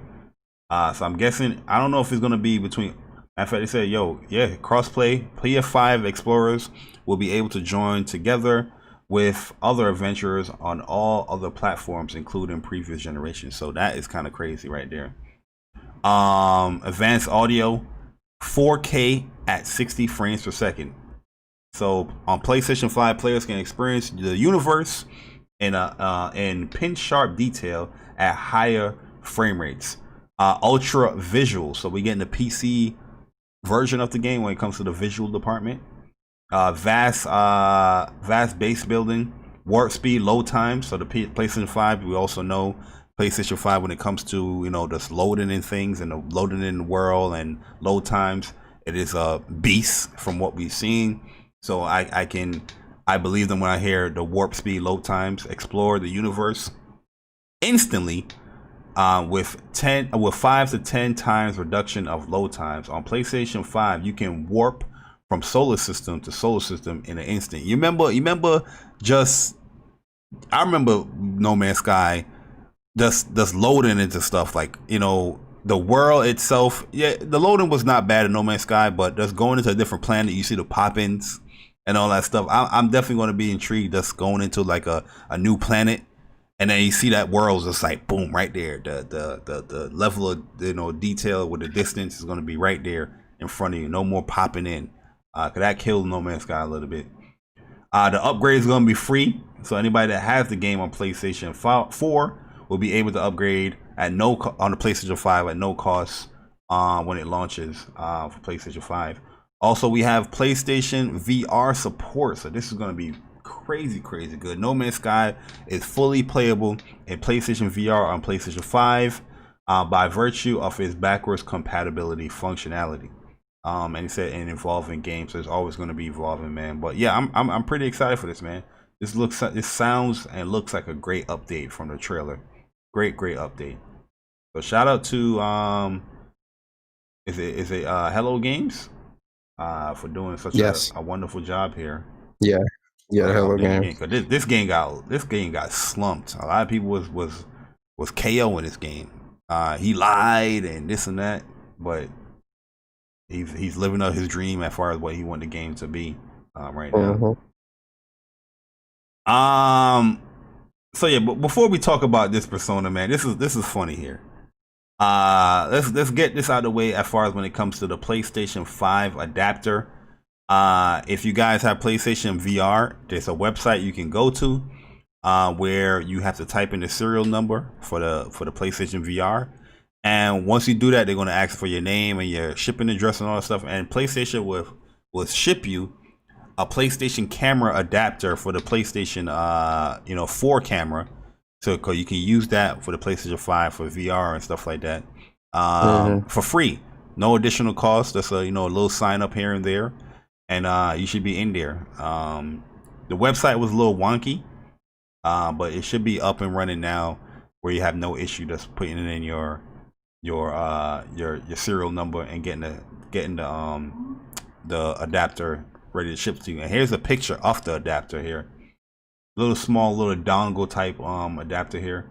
You plug it in your PlayStation 5, then you plug the port, the input for the PlayStation camera into this part of the dongle, and you should be good to play your VR games using this dongle here. I don't know if the PlayStation 5 camera supports VR. I'm not sure. I don't think so. I think that's why they're coming out with the adapter. Okay, yeah. So this, if you want to play VR, this dongle is necessary, but it's free. No cost for you. You just got to provide the serial number, I think, of the of the camera. Yep. No, of the VR set. Oh, the VR. Okay. That box that comes with the VR, the little black box that plugs into everything. It should have the serial number. You type that in there, and then it's going to ask for your little information as far as your name, your address, and all that stuff, and they're going to ship it to you. But I know you're going to go off a little bit. your favorite people in the world, man.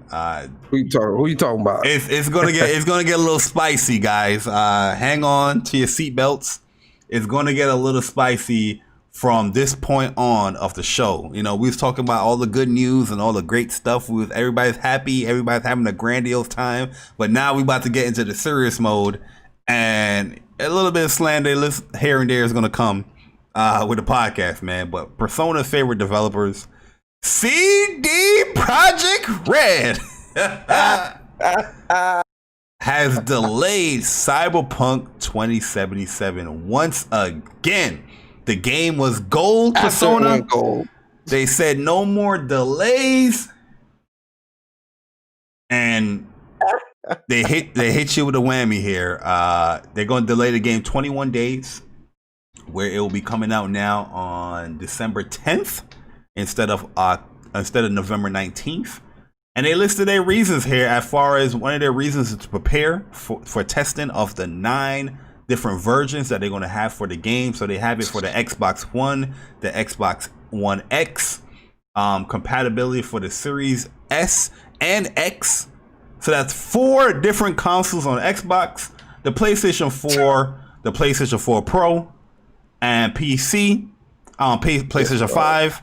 Then they have the PC and Stadia. So they have a lot of platforms that they have to develop this game for. And they also said they're getting ready.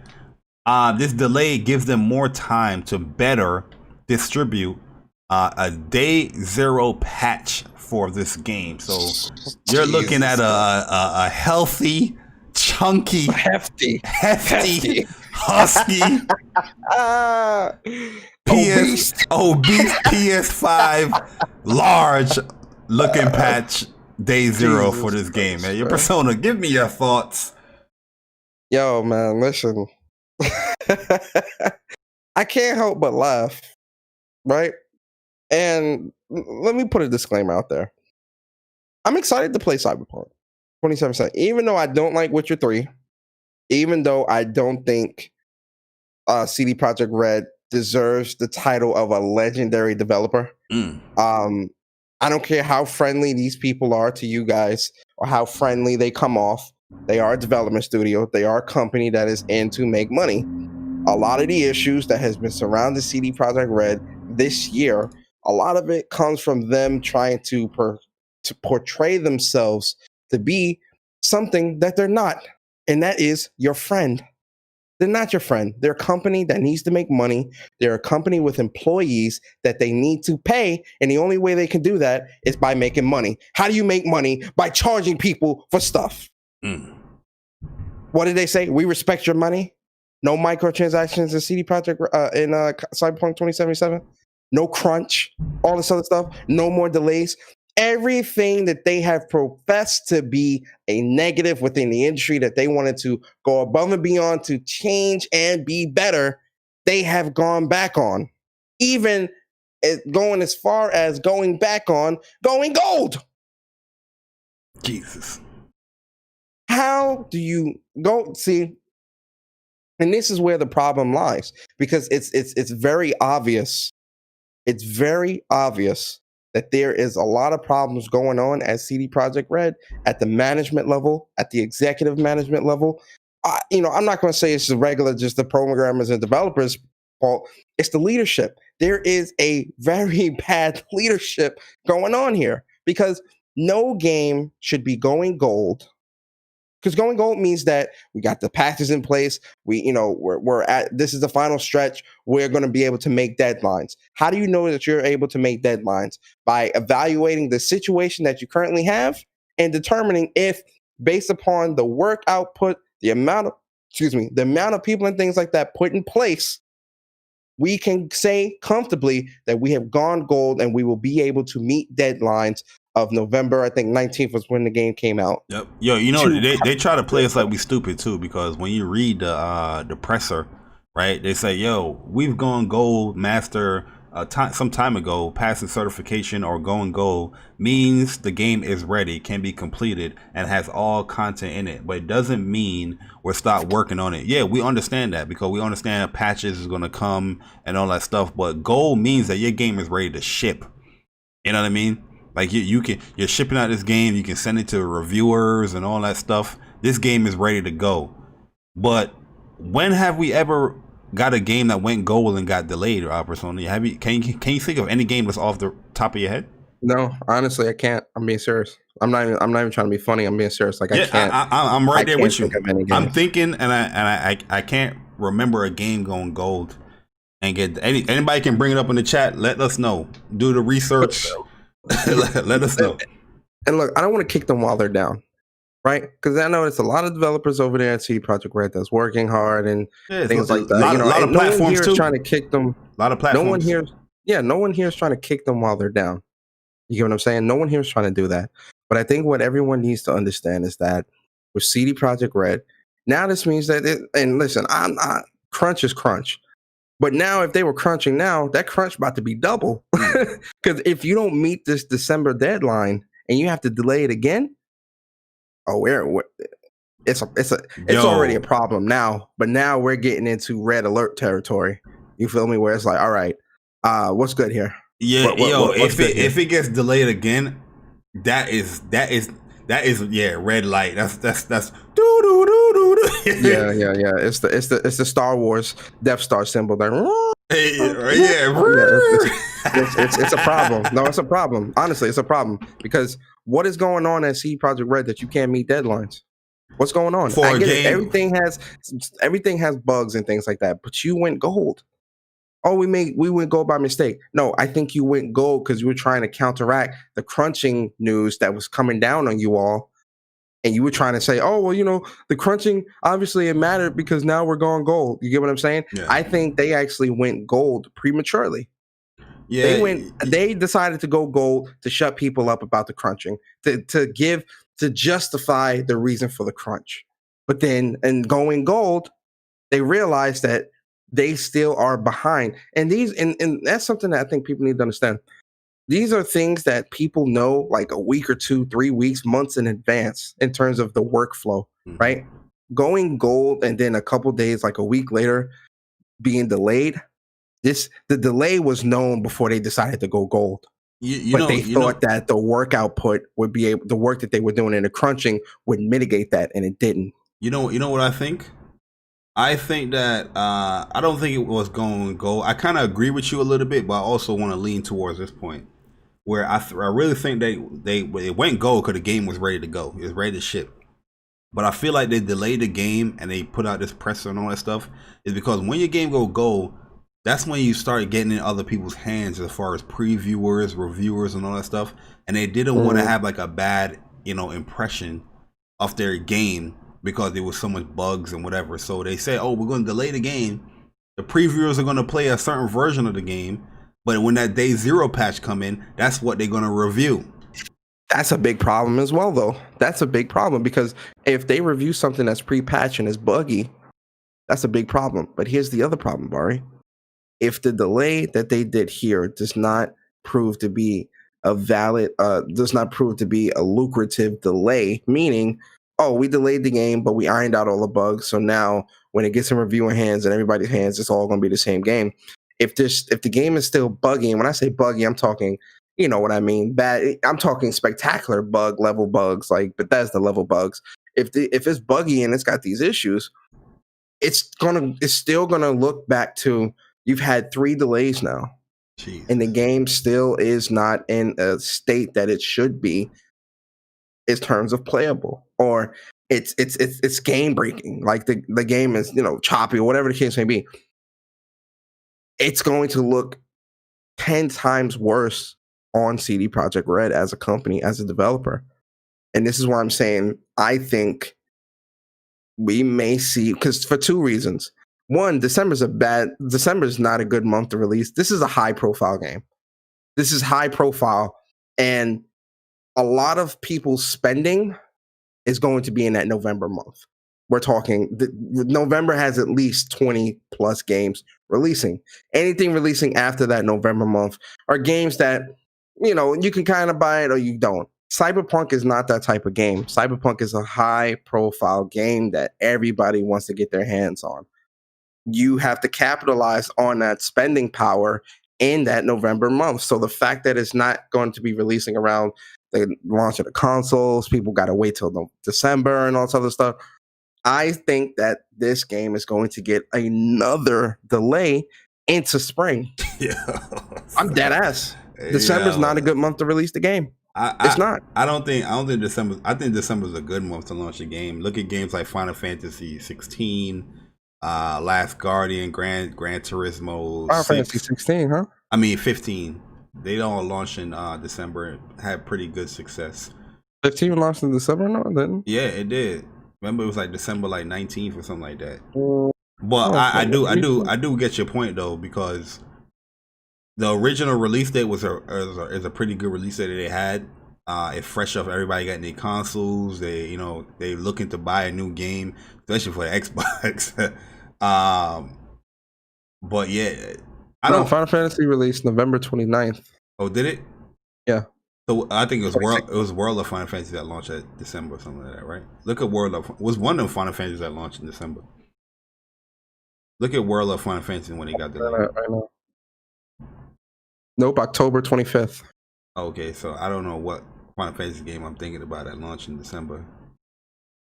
It might have been like a smaller one, like 8 or some shit like that, or 9 or something. Right. 10 or 12. I think 12 you're talking about. 12. No, 12 was in the summertime. I remember that. Was it? 12 was like in July or August, one of them. You're right, it was. But yeah, that further your point then. You know what I mean? It's 12 released in March, actually, March 16th. That's what I'm saying. I think it's gonna. I think they're gonna push it back again because December is not a good month. December's not a good month to release it. I'm dead serious. And I'm not saying that to be negative. I'm saying that to be practical, in like a business terms, because that's when a lot of books get closed. It's closing during December. Or it's preparing to close. Yeah, it's preparing to close. You know, they're going to try to be as lucrative as possible with it. But a lot of spending isn't. And contrary to popular belief, with Christmas being December, a lot of spending isn't done in December. A lot of spending is done in November. Yeah, that's true. That's true. I do believe that some, especially the people that's not like CD Projekt Red hardcore fans, that was kind of interested in this game, they kind of is losing their interest due to these delays. You know, yeah, we hardcore fans, we know delays can better a game, but some of these people that's trying to play a game or they have their money set for this game to come out this time, you know, you might lose that initial sale of when they wanted to purchase that game or when they're willing to purchase that game because they thought the game was coming out at that original time. You know what I mean? So we'll definitely see, man. I'm still interested in it. Well, you know, I still have a little positive mindset with it, but these delays, it does look spooky, and then the reasonings. You know what I mean? Like, who the heck? 9 platforms for this big ass game? Yo, I'm not gonna get into it because I know the Cyberpunk people's gonna come and damage control, but there's been a lot of damage control in this week, Persona, man, and Ubisoft had to come out and change their wording a little bit because fans was going crazy and Xbox guys were using Ubisoft wording to put down the PlayStation 5 and all that good stuff. And here's the official Ubisoft page where, you know, before they had certain word in here, 4K and slash or and 30, and people was like, oh, look, you know what I mean? But a lot of people got confused with this as well. What I think people's getting confused with this is that Watch Dogs Legions is an Xbox marketed game. So when they talk about the Xbox version of the game, they're going to be, you know, sprucing it up. They're going to be talking highly of it, where, you know, they're going to label things like hardware accelerated ray tracing. You know what I mean? Because those terms, Microsoft has been using it a lot. And the game that is not being really marketed for the, you know, the platform that's not being really marketed for the game, they're going to be more generic, where there's going to be ray tracing on PlayStation 5 with immersed players in the city and digital, all that stuff, right? You know what I mean? You're going to get a simple, you know, description rather than the more, you know, detailed description when it comes to the version that they're marketing for. It's no different than Call of Duty, where in Call of Duty Black Ops Cold War, you're getting the detailed version of the game on PlayStation 5, where in the Xbox, it's like, oh yeah, we're going to have ray tracing that shit. You know what I mean? That's what I'm reading here when it comes to, you know, these two games, these two versions of the game. But Assassin's Creed Valhalla Persona, can I get $1? This is where the fun came in. Where what it said, it was 4K and I think it was they were saying 4K and 30 frames. Oh yeah, right here. And 60, I mean, sorry. Yeah, they were saying 4K, detailed 4K and 60 frames per second, where they're thinking it was 2 different modes, right? For the PlayStation 5, where the Xbox is running at 4K at 60 frames per second. Yeah, the choice of words between the two is what made people start saying, oh, so that means that the PlayStation version is not, it can't do both. It can't do both. Yeah. And, you know, people concerned. I was reading an article. They called it concerned trolling, meaning that they're not really concerned about this. They're trolling. Oh yeah, that's a fact. That's a fact. Trolling. That's a console war tactic. Yeah. Yeah, concerned trolling. So, a lot of people didn't care about this, but they made a big deal about it anyway. So big of a deal that Ubisoft actually had to come out and redo the article and change the wording because they both can do the same thing, 4K at 60 frames per second. And when it came to the PlayStation, when it came to a couple of articles, I know Ubisoft even reached out to IGN and was like, "Yeah, take this down. This is inaccurate. This is inaccurate." Yeah, but So you see what I mean as well when it comes to the games that's being marketed for PlayStation and Xbox. Even with when you read in Assassin's Creed Valhalla, look at this. Thanks to the collaboration between the game team and Microsoft to implement Xbox Velocity architecture and direct storage API on the Xbox Series X/X, you can take full advantage of faster load speeds for more playtime and a smoother and more powerful experience, right? Here on the PlayStation side of the description, oh, and faster load speeds due to the additional power of the console ultra high speed SSD. You see how they went into detail as far as, yo, thanks to the collaborate, but that's what they're going to do when it comes to what the platform they're marketing for. Microsoft is paying big bucks for this game to be marketed on their platform, to sell their platform. So yeah, they're going to go into more detail. No different than when they went to more detail with the ray tracing here, and then on PlayStation, it's like, oh yeah, they ray tracing PlayStation 5. It's still saying that they have it, but it's not going into as detail. People was getting that misconstrued when it comes to these companies. It's just the marketing deals, man. It's the marketing deals. Because when Digital Foundry come out and explain all that stuff, do the analysis. Yep. No different. It's coming out now that with I think it's Watch Dogs. Yep. With Watch Dogs, they're saying that they were trying to say it's 4K 16 or 4K whatever on the Xbox, but it can't. It's doing dynamic 4K on the PlayStation. And then it came out that it's actually doing dynamic 4K or with ray tracing on. Yeah, with ray tracing.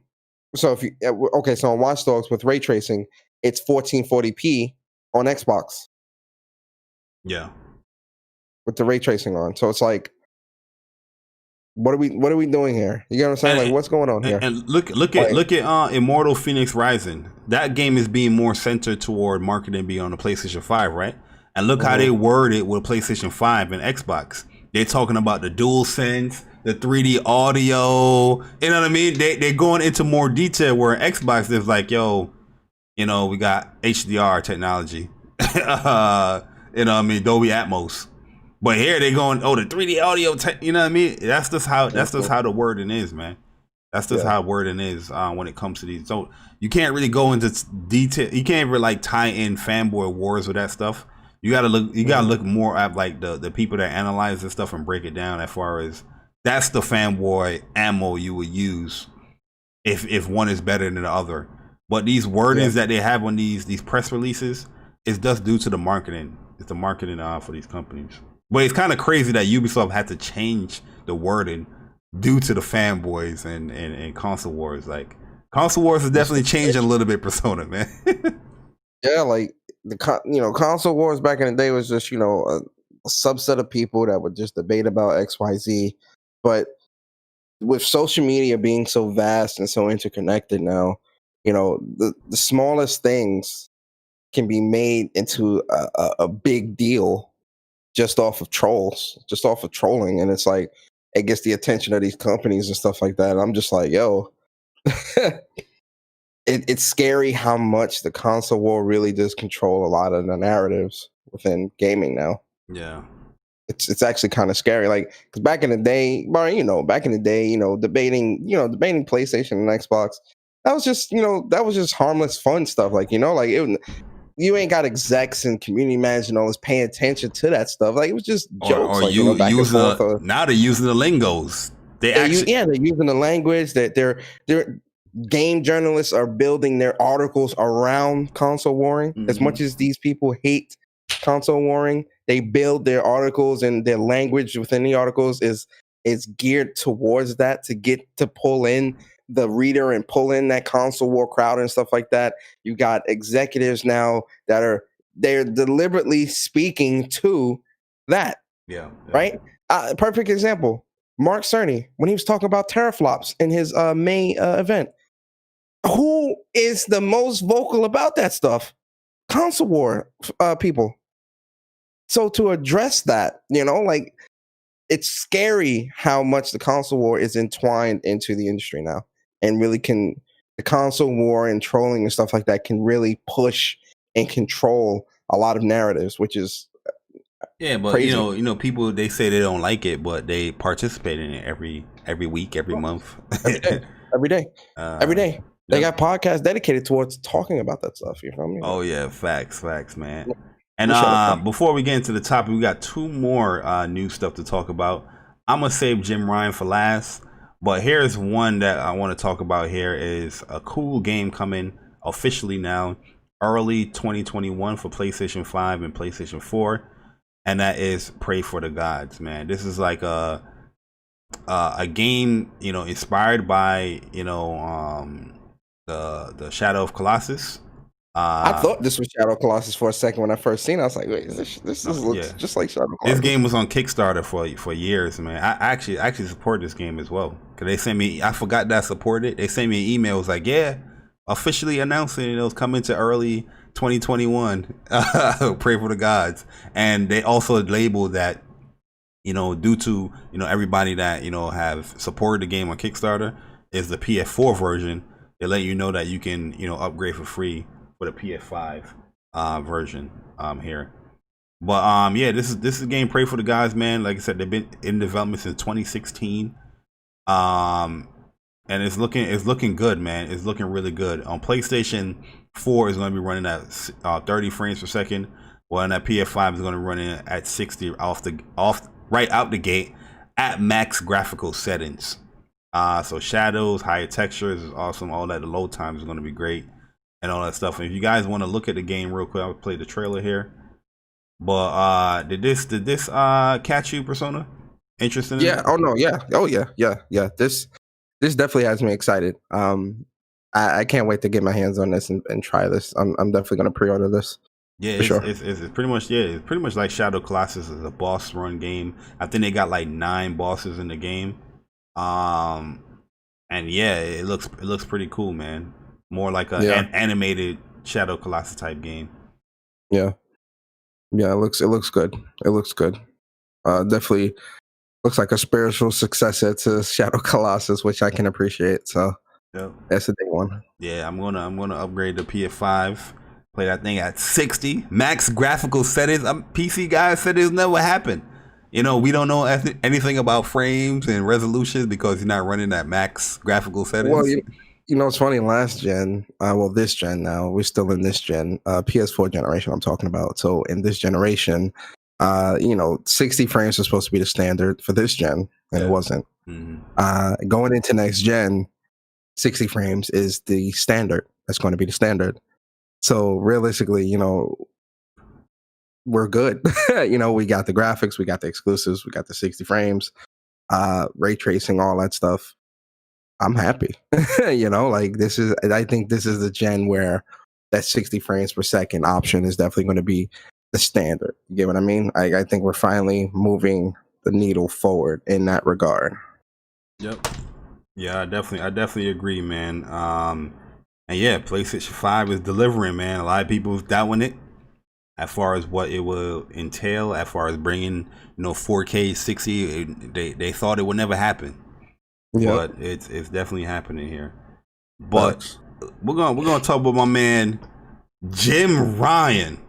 Hey, and I mean Mr. Tell It All out here, man. Jim Ryan, Mr. Omit. Jim Ryan has no fear. He is gonna say whatever he wants to say. And at PlayStation fans, like myself, sometimes I disagree with what he got to say. But for sure. But Jim Ryan don't really give a fuck. Jim Ryan gonna say what he's saying. Either you like it or you don't. Straight up. Yep. So in his latest interview that he had here with game industry biz, Jim Ryan was talking about a lot of stuff here when it comes to the PlayStation 4 success and further supporting the PlayStation 4 console. Because they got caught off guard as far as like Ghost of Tsushima and its success. It proceeded their predictions as far as the game sales with that game. And they're looking to support the PlayStation 4 platform for years to come, a little bit more years to come when it comes to that. He also brought up a few other stuff here as well, man, as I scroll through and look up this article. Yeah, here's a quote here. He says that in our eyes and our horizon has lifted with regards to what's possible with the PlayStation 4 community. Based on what we observed over the last 6 months, because of 2021, 2022, that the PlayStation community will be vast majority of the people on PlayStations during that time. So yeah, he's pretty much furthering saying that, the PlayStation 4 is still going to get supported just due to, the grand success of that console. You know what I mean? PlayStation. So we're looking at more cross-gen games still going to be in the works with PlayStation, just due to the success of the PlayStation 4. Also, this quote was funny. I don't know why this quote got brought up. I missed the question, but he said we've worked and we've done female protagonists, and we see the results is increasing presence of the female demographic within the PlayStation community. So adding more female protagonists in games is attracting more female gamers to come onto the PlayStation platform as well, which Jim Ryan, man, you just be bringing up shit, man. Jim is my guy, man. It's a love-hate relationship with Jim Ryan, man. Some people call him Jim Ryan. I just call him Jim say what he wants to say. Ryan, it is what it is. But call him Mr. Old Man. One of the biggest things that he says, Persona, man, with the PlayStation 5, is that the success of this console is going to be there from the initial start. So the PS5 pre-orders has pre-outsold the PlayStation 4 pre-orders in 12 hours, I think he said? 12 hours. 12 hours. So 12 weeks. So in 12 hours, the PS5 has exceeded that of what the PlayStation 4 did in 12 weeks. Sheesh. No wonder them websites was crashing. No wonder when you put them things in the cart and then you said the cart was gone. This thing is crazy. Yo, listen. I told y'all, go look up PlayStation 5 camp out videos. There's tons. Yeah, there's a lot of them. There's a lot of good ones too. A lot of good ones. A lot of good ones. And I'm telling y'all, this console is it's highly desired. It's highly sought after. Yo, it's highly desired. He's claiming that he believes the PlayStation 5 can outsell the PlayStation 4. I believe it too. Let's just look at the launch lineups, right?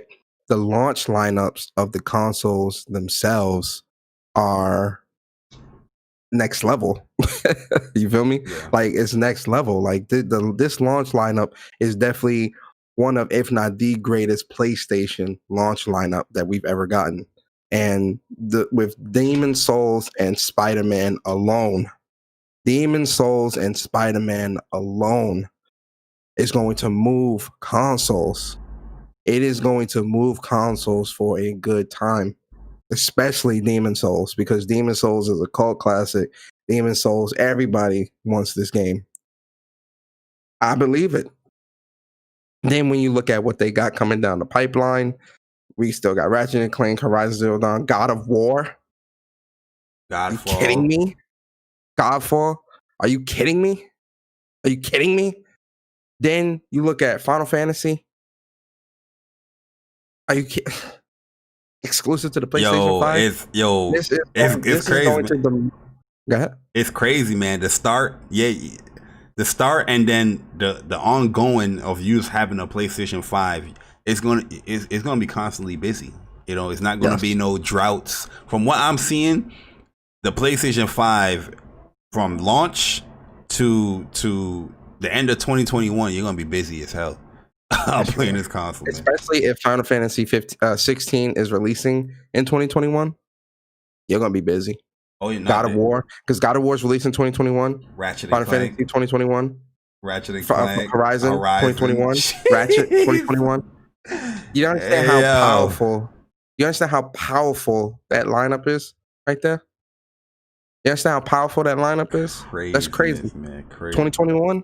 And then we still don't know about all the other stuff that's getting announced. You have a new IP in a multiplayer game, Destruction All-Star free, PlayStation Plus members. Then factions. The Last of Us 2 factions. Yo, if they put if that comes out 2021, bro. 4K 60. Or they might do so like 1440p 120 joint or whatever. But factions 2021. Jesus. Do you understand how busy?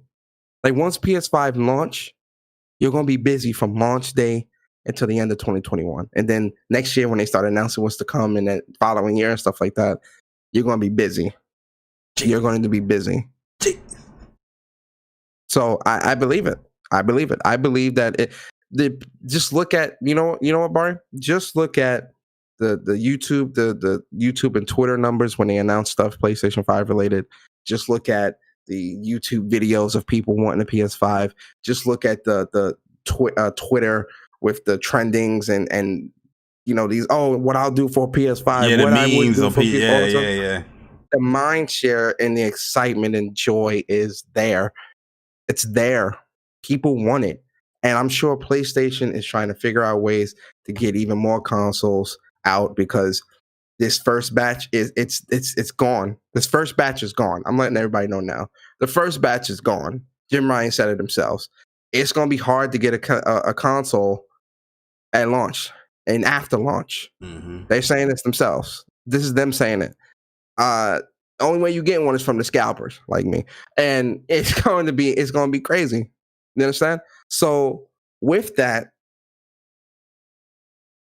they are definitely going to be wanting to figure out ways to get this console out much quicker. They're definitely. It's going to sell 2021.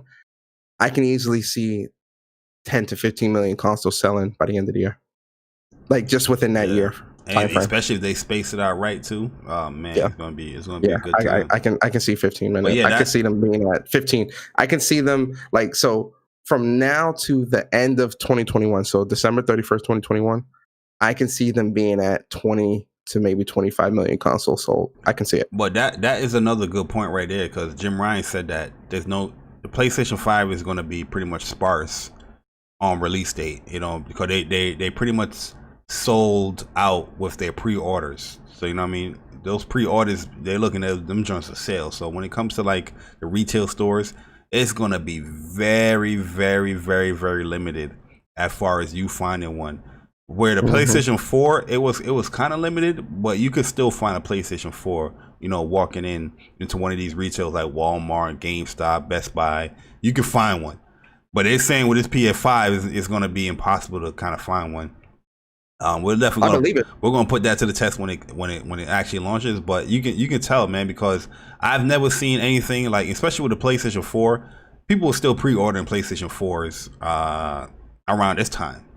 You know what I mean? But here you can't pre-order nothing PlayStation 5. Even the accessories is just selling out, bro.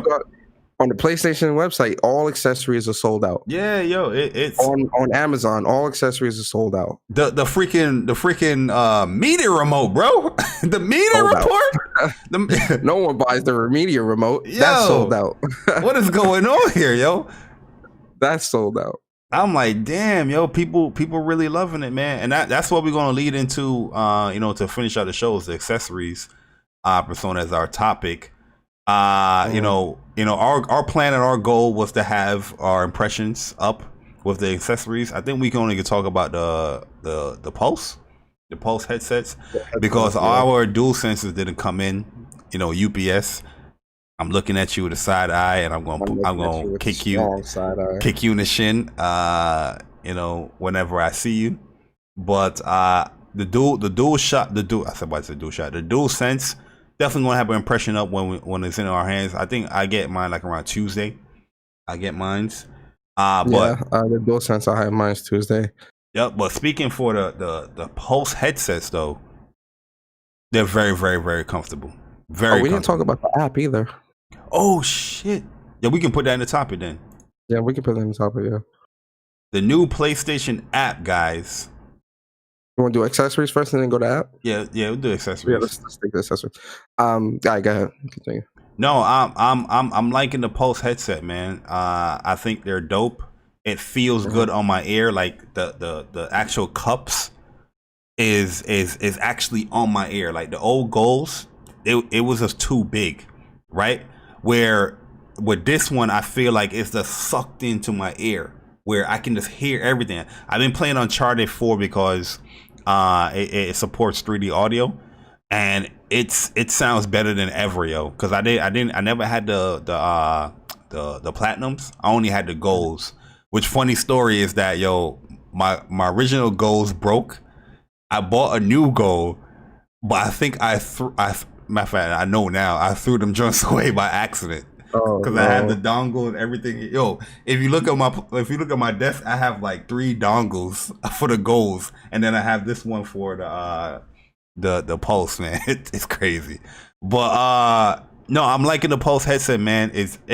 One thing I'm shocked that it has voice monitoring.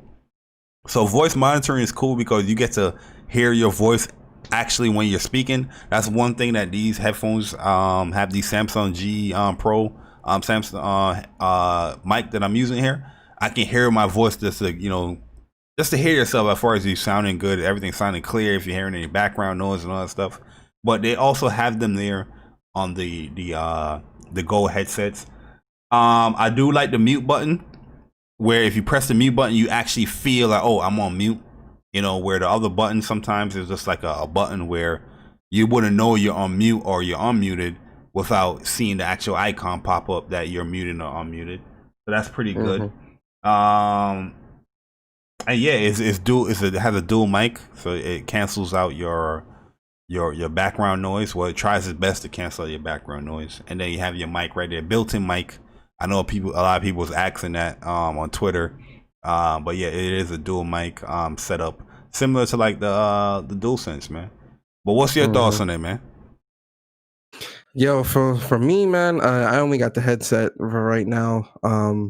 I'm waiting for my controller and my charging. Well, I got two. It's funny, I got two extra dual sensors on the way, and I got the charging station as well. That should be here next week. All that should be here next week, Monday or Tuesday, depending how UPS want to act. But in terms of the headset is really I like it. I used it to play Ghost of Tsushima, and I was playing Destiny the other day as well with it. Sounds really good, really clear, and I agree. I do like how the ear cups sit on your ears and not in like it's not swallowing your whole It's ear. yeah, it's on Um, there. It's gripped in there. yeah, script. The headset is good. The sound quality is good. I do like the voice monitoring as well. The build quality, because I know a couple people were asking me that on Twitter.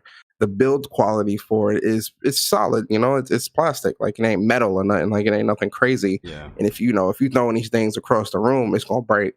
But the build quality is solid. And one thing I like is the fact that it has like this soft rubber. Oh, Uh, the strap. it's like this soft rubber strap that blocks between you and the plastic. So like if you're sitting on your head, it's not this hard plastic sitting on your head that's making your head hurt. So I do like that Yeah. soft rubber that they have on there as well. The sound quality is good. They definitely get loud because when I had it loud when I was playing Destiny, I couldn't hear nothing. Like all I Yeah, heard was the they game. get loud, bro. It gets Um, loud. yeah, it gets loud. But yeah, the headset is solid. I like it. I like it, and I can't wait to try it on PlayStation 5. I think that's where The my mic excitement the mic lies the quality good most. too. The mic quality is really good. Yeah, no, the mic quality is really good. I want to try it with Spider Man and Godfall and stuff like that. Like Yeah, like I really want to the try it game's with that built stuff. for it, right? The Tempest 3D Yeah, audio yeah. stuff. Yeah, Uh, that's what I want to try them for. So I'm really excited for that. But using it on the PlayStation 4, the sound quality with the game sound really great, really really great. So I'm impressed. And this is fun. Just so for context, I normally use Astro. I got the Astro A50s. I have the Astro A40 TR Plus. I use the A40s right now. I'm a wired mic type of guy. I like using wired mics more so than wireless mics, just ew. because they never die. And the sound quality is better coming through a wire, and I have everything coming through optical.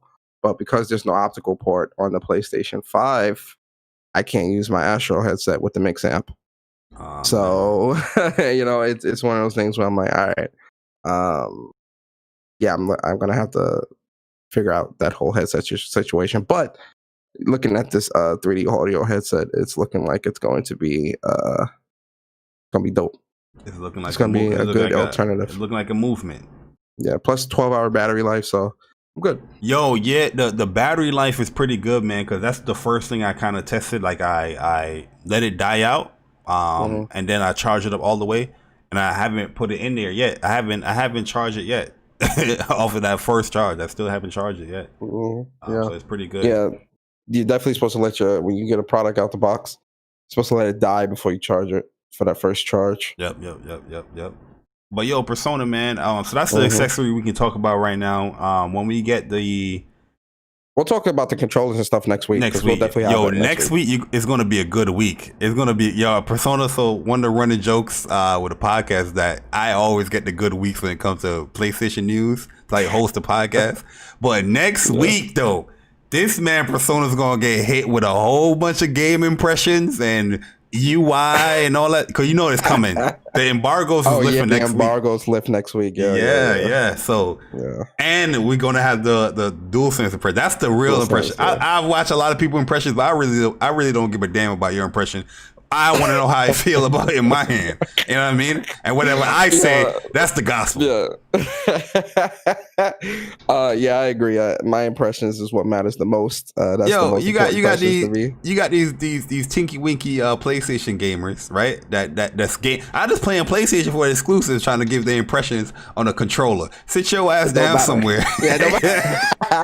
Your impressions hold no weight. Yeah, the people that is gaming on PlayStation for 16 hours a day. You know, that's why I want to hear impressions. I'm just joking, by the way. I watch everybody's shit, and the impressions is cool. But we're gonna give our impressions on this app, Persona, man. Yes, we have to. This app is good. Yes, the short answer: this app is amazing. PlayStation, they knocked this out the park, man. I'm sorry. This is the greatest app that I've ever. This app is amazing. So streamlined, so intuitive. The fact that the PlayStation Store is integrated into the app and it's not a website. So fast, so seamless. Me and Bari tested the party chat. It sounds good. It's clear. It's solid. The friends list. You gotta give them the tone, the sound when you join a party chat. Let's do that real quick. Hold up. We gotta give them the sound, Persona. I forgot what the sound is. Hold up. That's what I'm saying. We're gonna join in the party chat. I'm gonna set up a party real quick. I think I can just join into it. Hold up.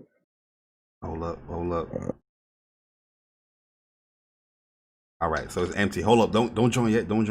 All right, hold on. Join in now. All right.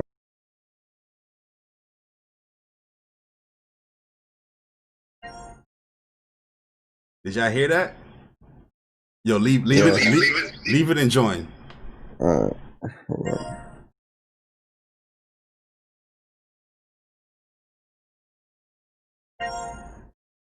That joint is fire. That joint fire, bro.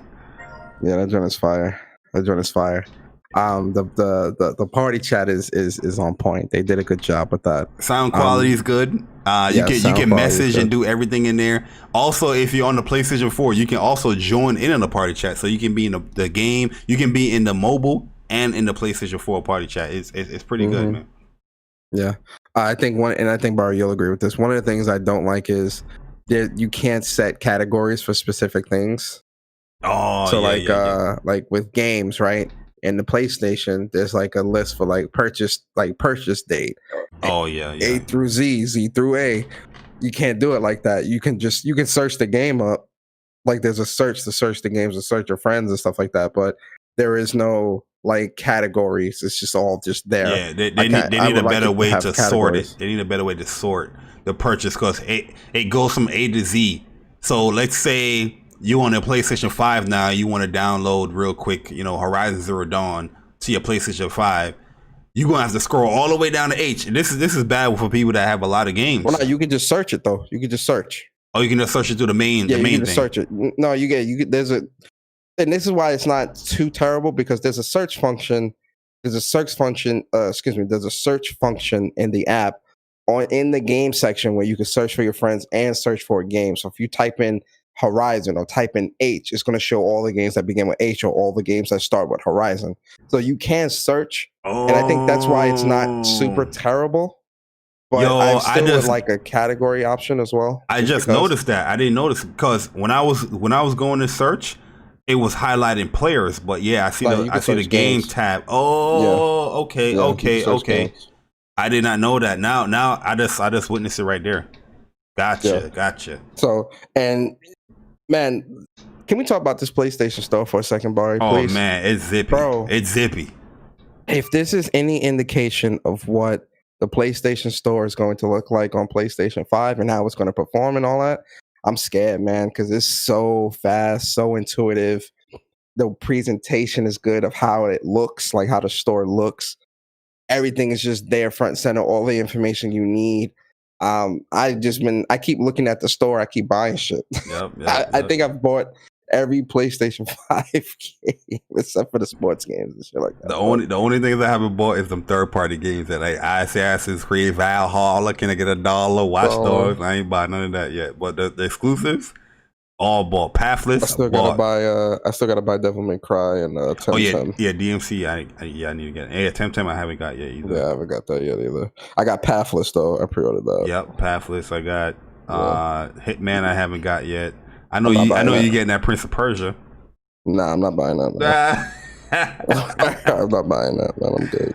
Yo, we forgot about Guilty Gear and Nier also coming in 2021 too. Yo, 2021 about to be crazy. Balan Wonder come out 2021. Oh yeah, I gotta pre-order that too.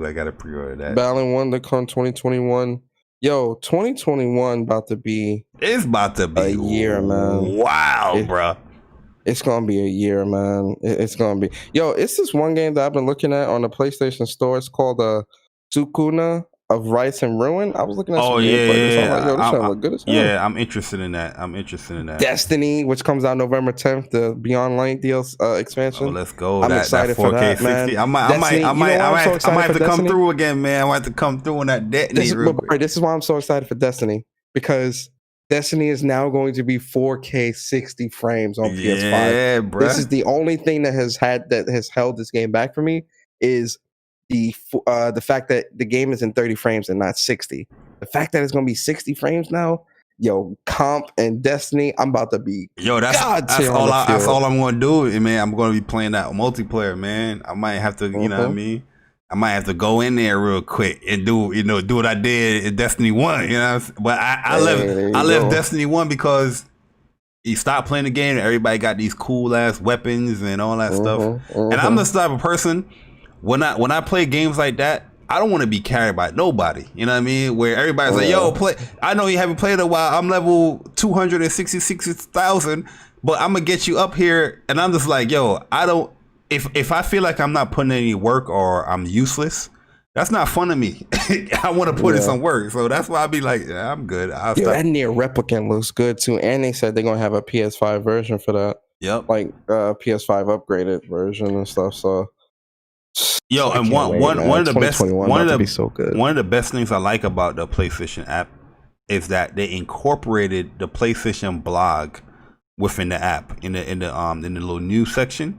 And I like that a lot, man, because you have everything on the blog here, right in the palm of your hands. You know, yeah, you can go on your phone and type in the blog, but it's just cool that you're in the app and you can just get that stuff, information there. You know, just the headlines of what intrigues you. Oh, this intrigued me right here. Let me click on it. Then you go into the app and read the stuff. But I think that's really cool. And if the PlayStation 5 has that as well, that'll be really good as well. I would like that. Yeah, I'm excited. Seeing this app just gets me that much more excited for the PS5, honestly, man. Like, yeah, because the store is going to be just like this. This is how the store is going to be on the PS5. And I like the UI and everything is just going to be super, super tight. I like the new profile layout. You know what I mean? It doesn't have like the bio in there, which I think they need to put the bio in there. But I do like the layout. What do you mean bio? So before profile. Yeah, like the profile bio. Yeah, it's there. Nah, It's there. I don't see it. Not in the You gotta profile. click it. So go to your friend, go to a friend and click it. No, I'm looking at my profile. When you go to your profile page, it just says your name. You have your icon. It will have your PSN name. If you have plus next to it, it's that edit profile. Then settings. Then you have the trophies. Then your recent played games. In the old one, it will have your bio labeled. I don't really care about that. I'm good. Nah, I like that stuff. That's why I put a bio. I'm a king, not lion. You know what I mean? But I do like the splash screen that it gives you when whatever game you're playing. Like say you're playing Genshin Impact, it will put the splash screen of Genshin. Oh, now I'm playing Genshin Impact, or now I'm playing 13 Sentinels. And I like it does that for the party as well. It updates too. Yeah, it does that for the party as well. It updates in real time, which is cool, man. I like that stuff, man. Yeah. But yeah, yo, the app is good. If you had to score the app, what would you give it? I really and truly I give it like a 9.5, man. It's a huge overhaul from the original app. Only real critique I have really is just the purchases. I think they need more sorting options. You know, regardless if you're gonna search, it's just cool to have sorting options. Like have it where the most recent purchases I could sort through rather than A to Z. That's my biggest issue. And the profile. I want to see my bio. I don't go fuck. I want to see my bio. There's a reason why I typed that shit in there. I want to see it. I'm a king, not lion. You know what I mean? Yeah. But that's it. Yeah. For me, I give it a 9 out of 10 as well. No, I give it a 10 out of 10. It's perfect for me. I love it. Yeah, it's a huge improvement, man. A huge improvement, bro. Definitely kudos. Such an improvement. Definitely kudos to PlayStation on this. One thing that is annoying though, I have been leaving a lot of these groups that people been putting me into. Listen, bro. Yo, especially when it's like late at night. Yo, listen, y'all do not know me like that, bro. Y'all be messaging me like at 2 o'clock in the morning. Like, what is going on? I'm not up. I do a 9 to 5, bro. Like I be sleeping, and I'm sorry if that comes off rude, but sometimes I gotta leave these parties, and then people will do these group messages where it's like 99 people in there, and it's a green all day, and I'm like, nah, I gotta leave that. I'm sorry. I'm gonna clean out my friends list before PS5. I gotta leave that, but other than that, man, the app is amazing. Very, very easy to use. Functionality is great. Once you get around to know what you got to press and all that stuff, the layout is good too, because up top left, messages, top right, your friends and all that stuff. Then the bottom have a little list out thing here, showing the games you're playing, the news, the store, your games, and the search function. It's seamless. It's pretty good, and it's fast. So I like it a lot, man. Yeah. But no more googling. But yo, Persona, man, this is episode 14, man. Yeah, man. In the books. Yeah, okay. For you guys that made it through the show, you definitely have earned another trophy. Ugh. You know what I mean? That good old trophy sound, man. Definitely appreciate all the support for everybody that support the podcast and rocked out with us, man, for the whole show. But yo, Persona, man, hit us with your outro. Let us know what you're going to be doing throughout the week. Exciting times. PlayStation 5 is here. I know you're going to be ready Monday morning. We're going to be ready to, see what embargoes have lifted, what people can talk about, man. So I'm excited for that because I know it's going to be entertainment all through Twitter that day. Yes, sir. So for me, shout out to everybody that came through here, man. I appreciate all of y'all for coming through, man. Hope you guys enjoyed the show, man. If you guys do, like, comment, subscribe, share the stream out. We're trying to get to 1,000 subscribers before the end of the year. Yep. Help us get there. We appreciate that. Also, for me, you guys know me. I'm Persona of Gaming with Persona. And on my personal channel, I'm going to be doing... I start my generation in review series tomorrow. So part 1 is going to be top 25 or 30. I think it's going to be 30 because I think it's too many games. top 25 games of the generation. Top 25 PS4 games of the generation. So that's going to be that show tomorrow, and then probably Wednesday, or no, next week Sunday. Next week Sunday is the following Sunday is going to be a Generation in Review Part 2, and that's going to be the review of the PlayStation 4. Hold on, the following Sunday? Yeah. You ain't do no show. Yo, that's the PlayStation weekend? PlayStation 5 weekend? No, that's the weekend. That's the weekend before PlayStation comes out. Oh, I thought you said next Sunday, like, you know. Yeah, next Sunday. Yeah. Yeah, but you said, and then the following Sunday. I'm thinking this Sunday coming up is part 1. Next Sunday's part 2. Okay, all right. And then part 3 is going to be the Wednesday, the day before the console releases, and that's going to be. You called me for a little bit. I was like, yo, wait.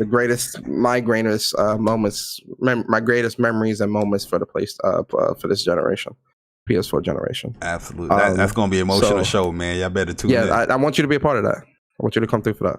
Y'all better tune in, man. There might be some tears going on.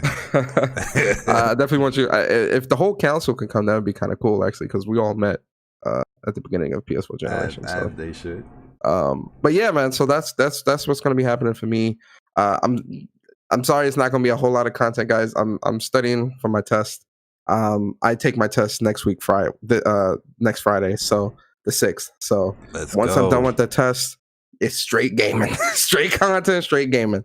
So that's why I'm just really focused on this right now. So that's why the content is a little sparse right now. But the word is going to pick back up, and it's going to be better than ever. But outside of that, guys, another announcement that I also want to announce as well for myself and Bari, we're finally taking the podcast to the next level. So now you guys will be able to listen to the podcast on iTunes. Mm-hmm. Really, really excited about that, because that was an ordeal, and that was the process. Bari knows what we were going through trying to get this to get approved and to push this through. So we finally got the approval, and now our podcast is going to officially be a part of iTunes, and you'll be able to listen to it on iTunes. Stay tuned. We want to clean it up and make sure everything is real nice and presentable, and all the episodes are there and in order and things like that. So stay tuned. By next week episode, you all will be able to start listening to the podcast on iTunes. Also be on the lookout on Twitter, because I will be putting out when you can expect to see everything on iTunes as a whole, and the links and all that stuff. And it's going to be real dope. So stay tuned for that. Really excited to finally be able to put this podcast on iTunes. So yeah, we appreciate you guys a lot. And yeah, that's it from me. I'm your boy Persona. Yeah, man. That's just great news to have, man. Going to iTunes, open up the audience for the podcast. Hopefully, it helps us grow, man, because we're trying to get to that 1K subscribers. Facts.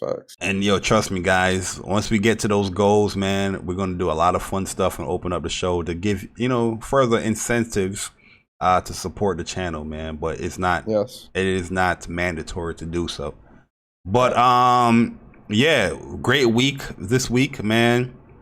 A lot of great PlayStation news. I know there's a lot of stuff that we could have spoke about as well, but I'm sorry to cut you off, Barry. Also tonight, around 7:30ish or so, part 2 of the Ghost of Tsushima Legends raid with myself, Bari, Port, and Sick. Yeah, that's gonna be tonight as well. Don't miss that. That's gonna be really good. That's gonna be fun, man. We're gonna get it in. It's gonna be good, and we're not cheating either. We're gonna figure it out from while we're streaming. You cheating PlayStation game. Listen, bro, don't tag me in that. I will expose you for that too, man. 22 minutes. You finish a raid in 22 minutes. And then you had the nerve to brag to it wasn't the hardest that I thought. What? Even if it wasn't hard as I thought, how did you figure out all the puzzles and everything in 22 minutes? Yeah, this guy is funny. Yo, it's crazy. Yo, they be bragging, bro. So I kid you not, bro. I'm gonna tag you in a tweet. Oh, I'm gonna share the tweet with you after this. I'm like, yo, look at this dude bragging, bro. 22 minutes. Anyways, yo, DualSense impression is coming. The day I get that, so definitely tune in for that. Also, I'm gonna do a little fun video, introducing the new intro slogan for your boy Jay Bari channel, man. You know, new generation got to have a new slogan, right? A new intro to welcome the PlayStation Nation. So, you know, that's going to be a short little, probably like 15 seconds or 20-second video where it's going to be fun. Hopefully you guys laugh at it or find it funny. But yeah, that's pretty much it, man. Looking forward to listening to Persona's thoughts on, you know, this generation. That's going to be cool. And yeah, guys, episode 14 is in the books. What's Up PlayStation podcast. Hopefully you guys enjoyed your stay here. For those people that have subscribed, new subscribers, thank you. And all the old subscribers or the day ones, thank you as well. Just for the heck of it, going to give you another trophy. I am Jay Bari, gaming with Persona, the king of queens. And we go. Deuces.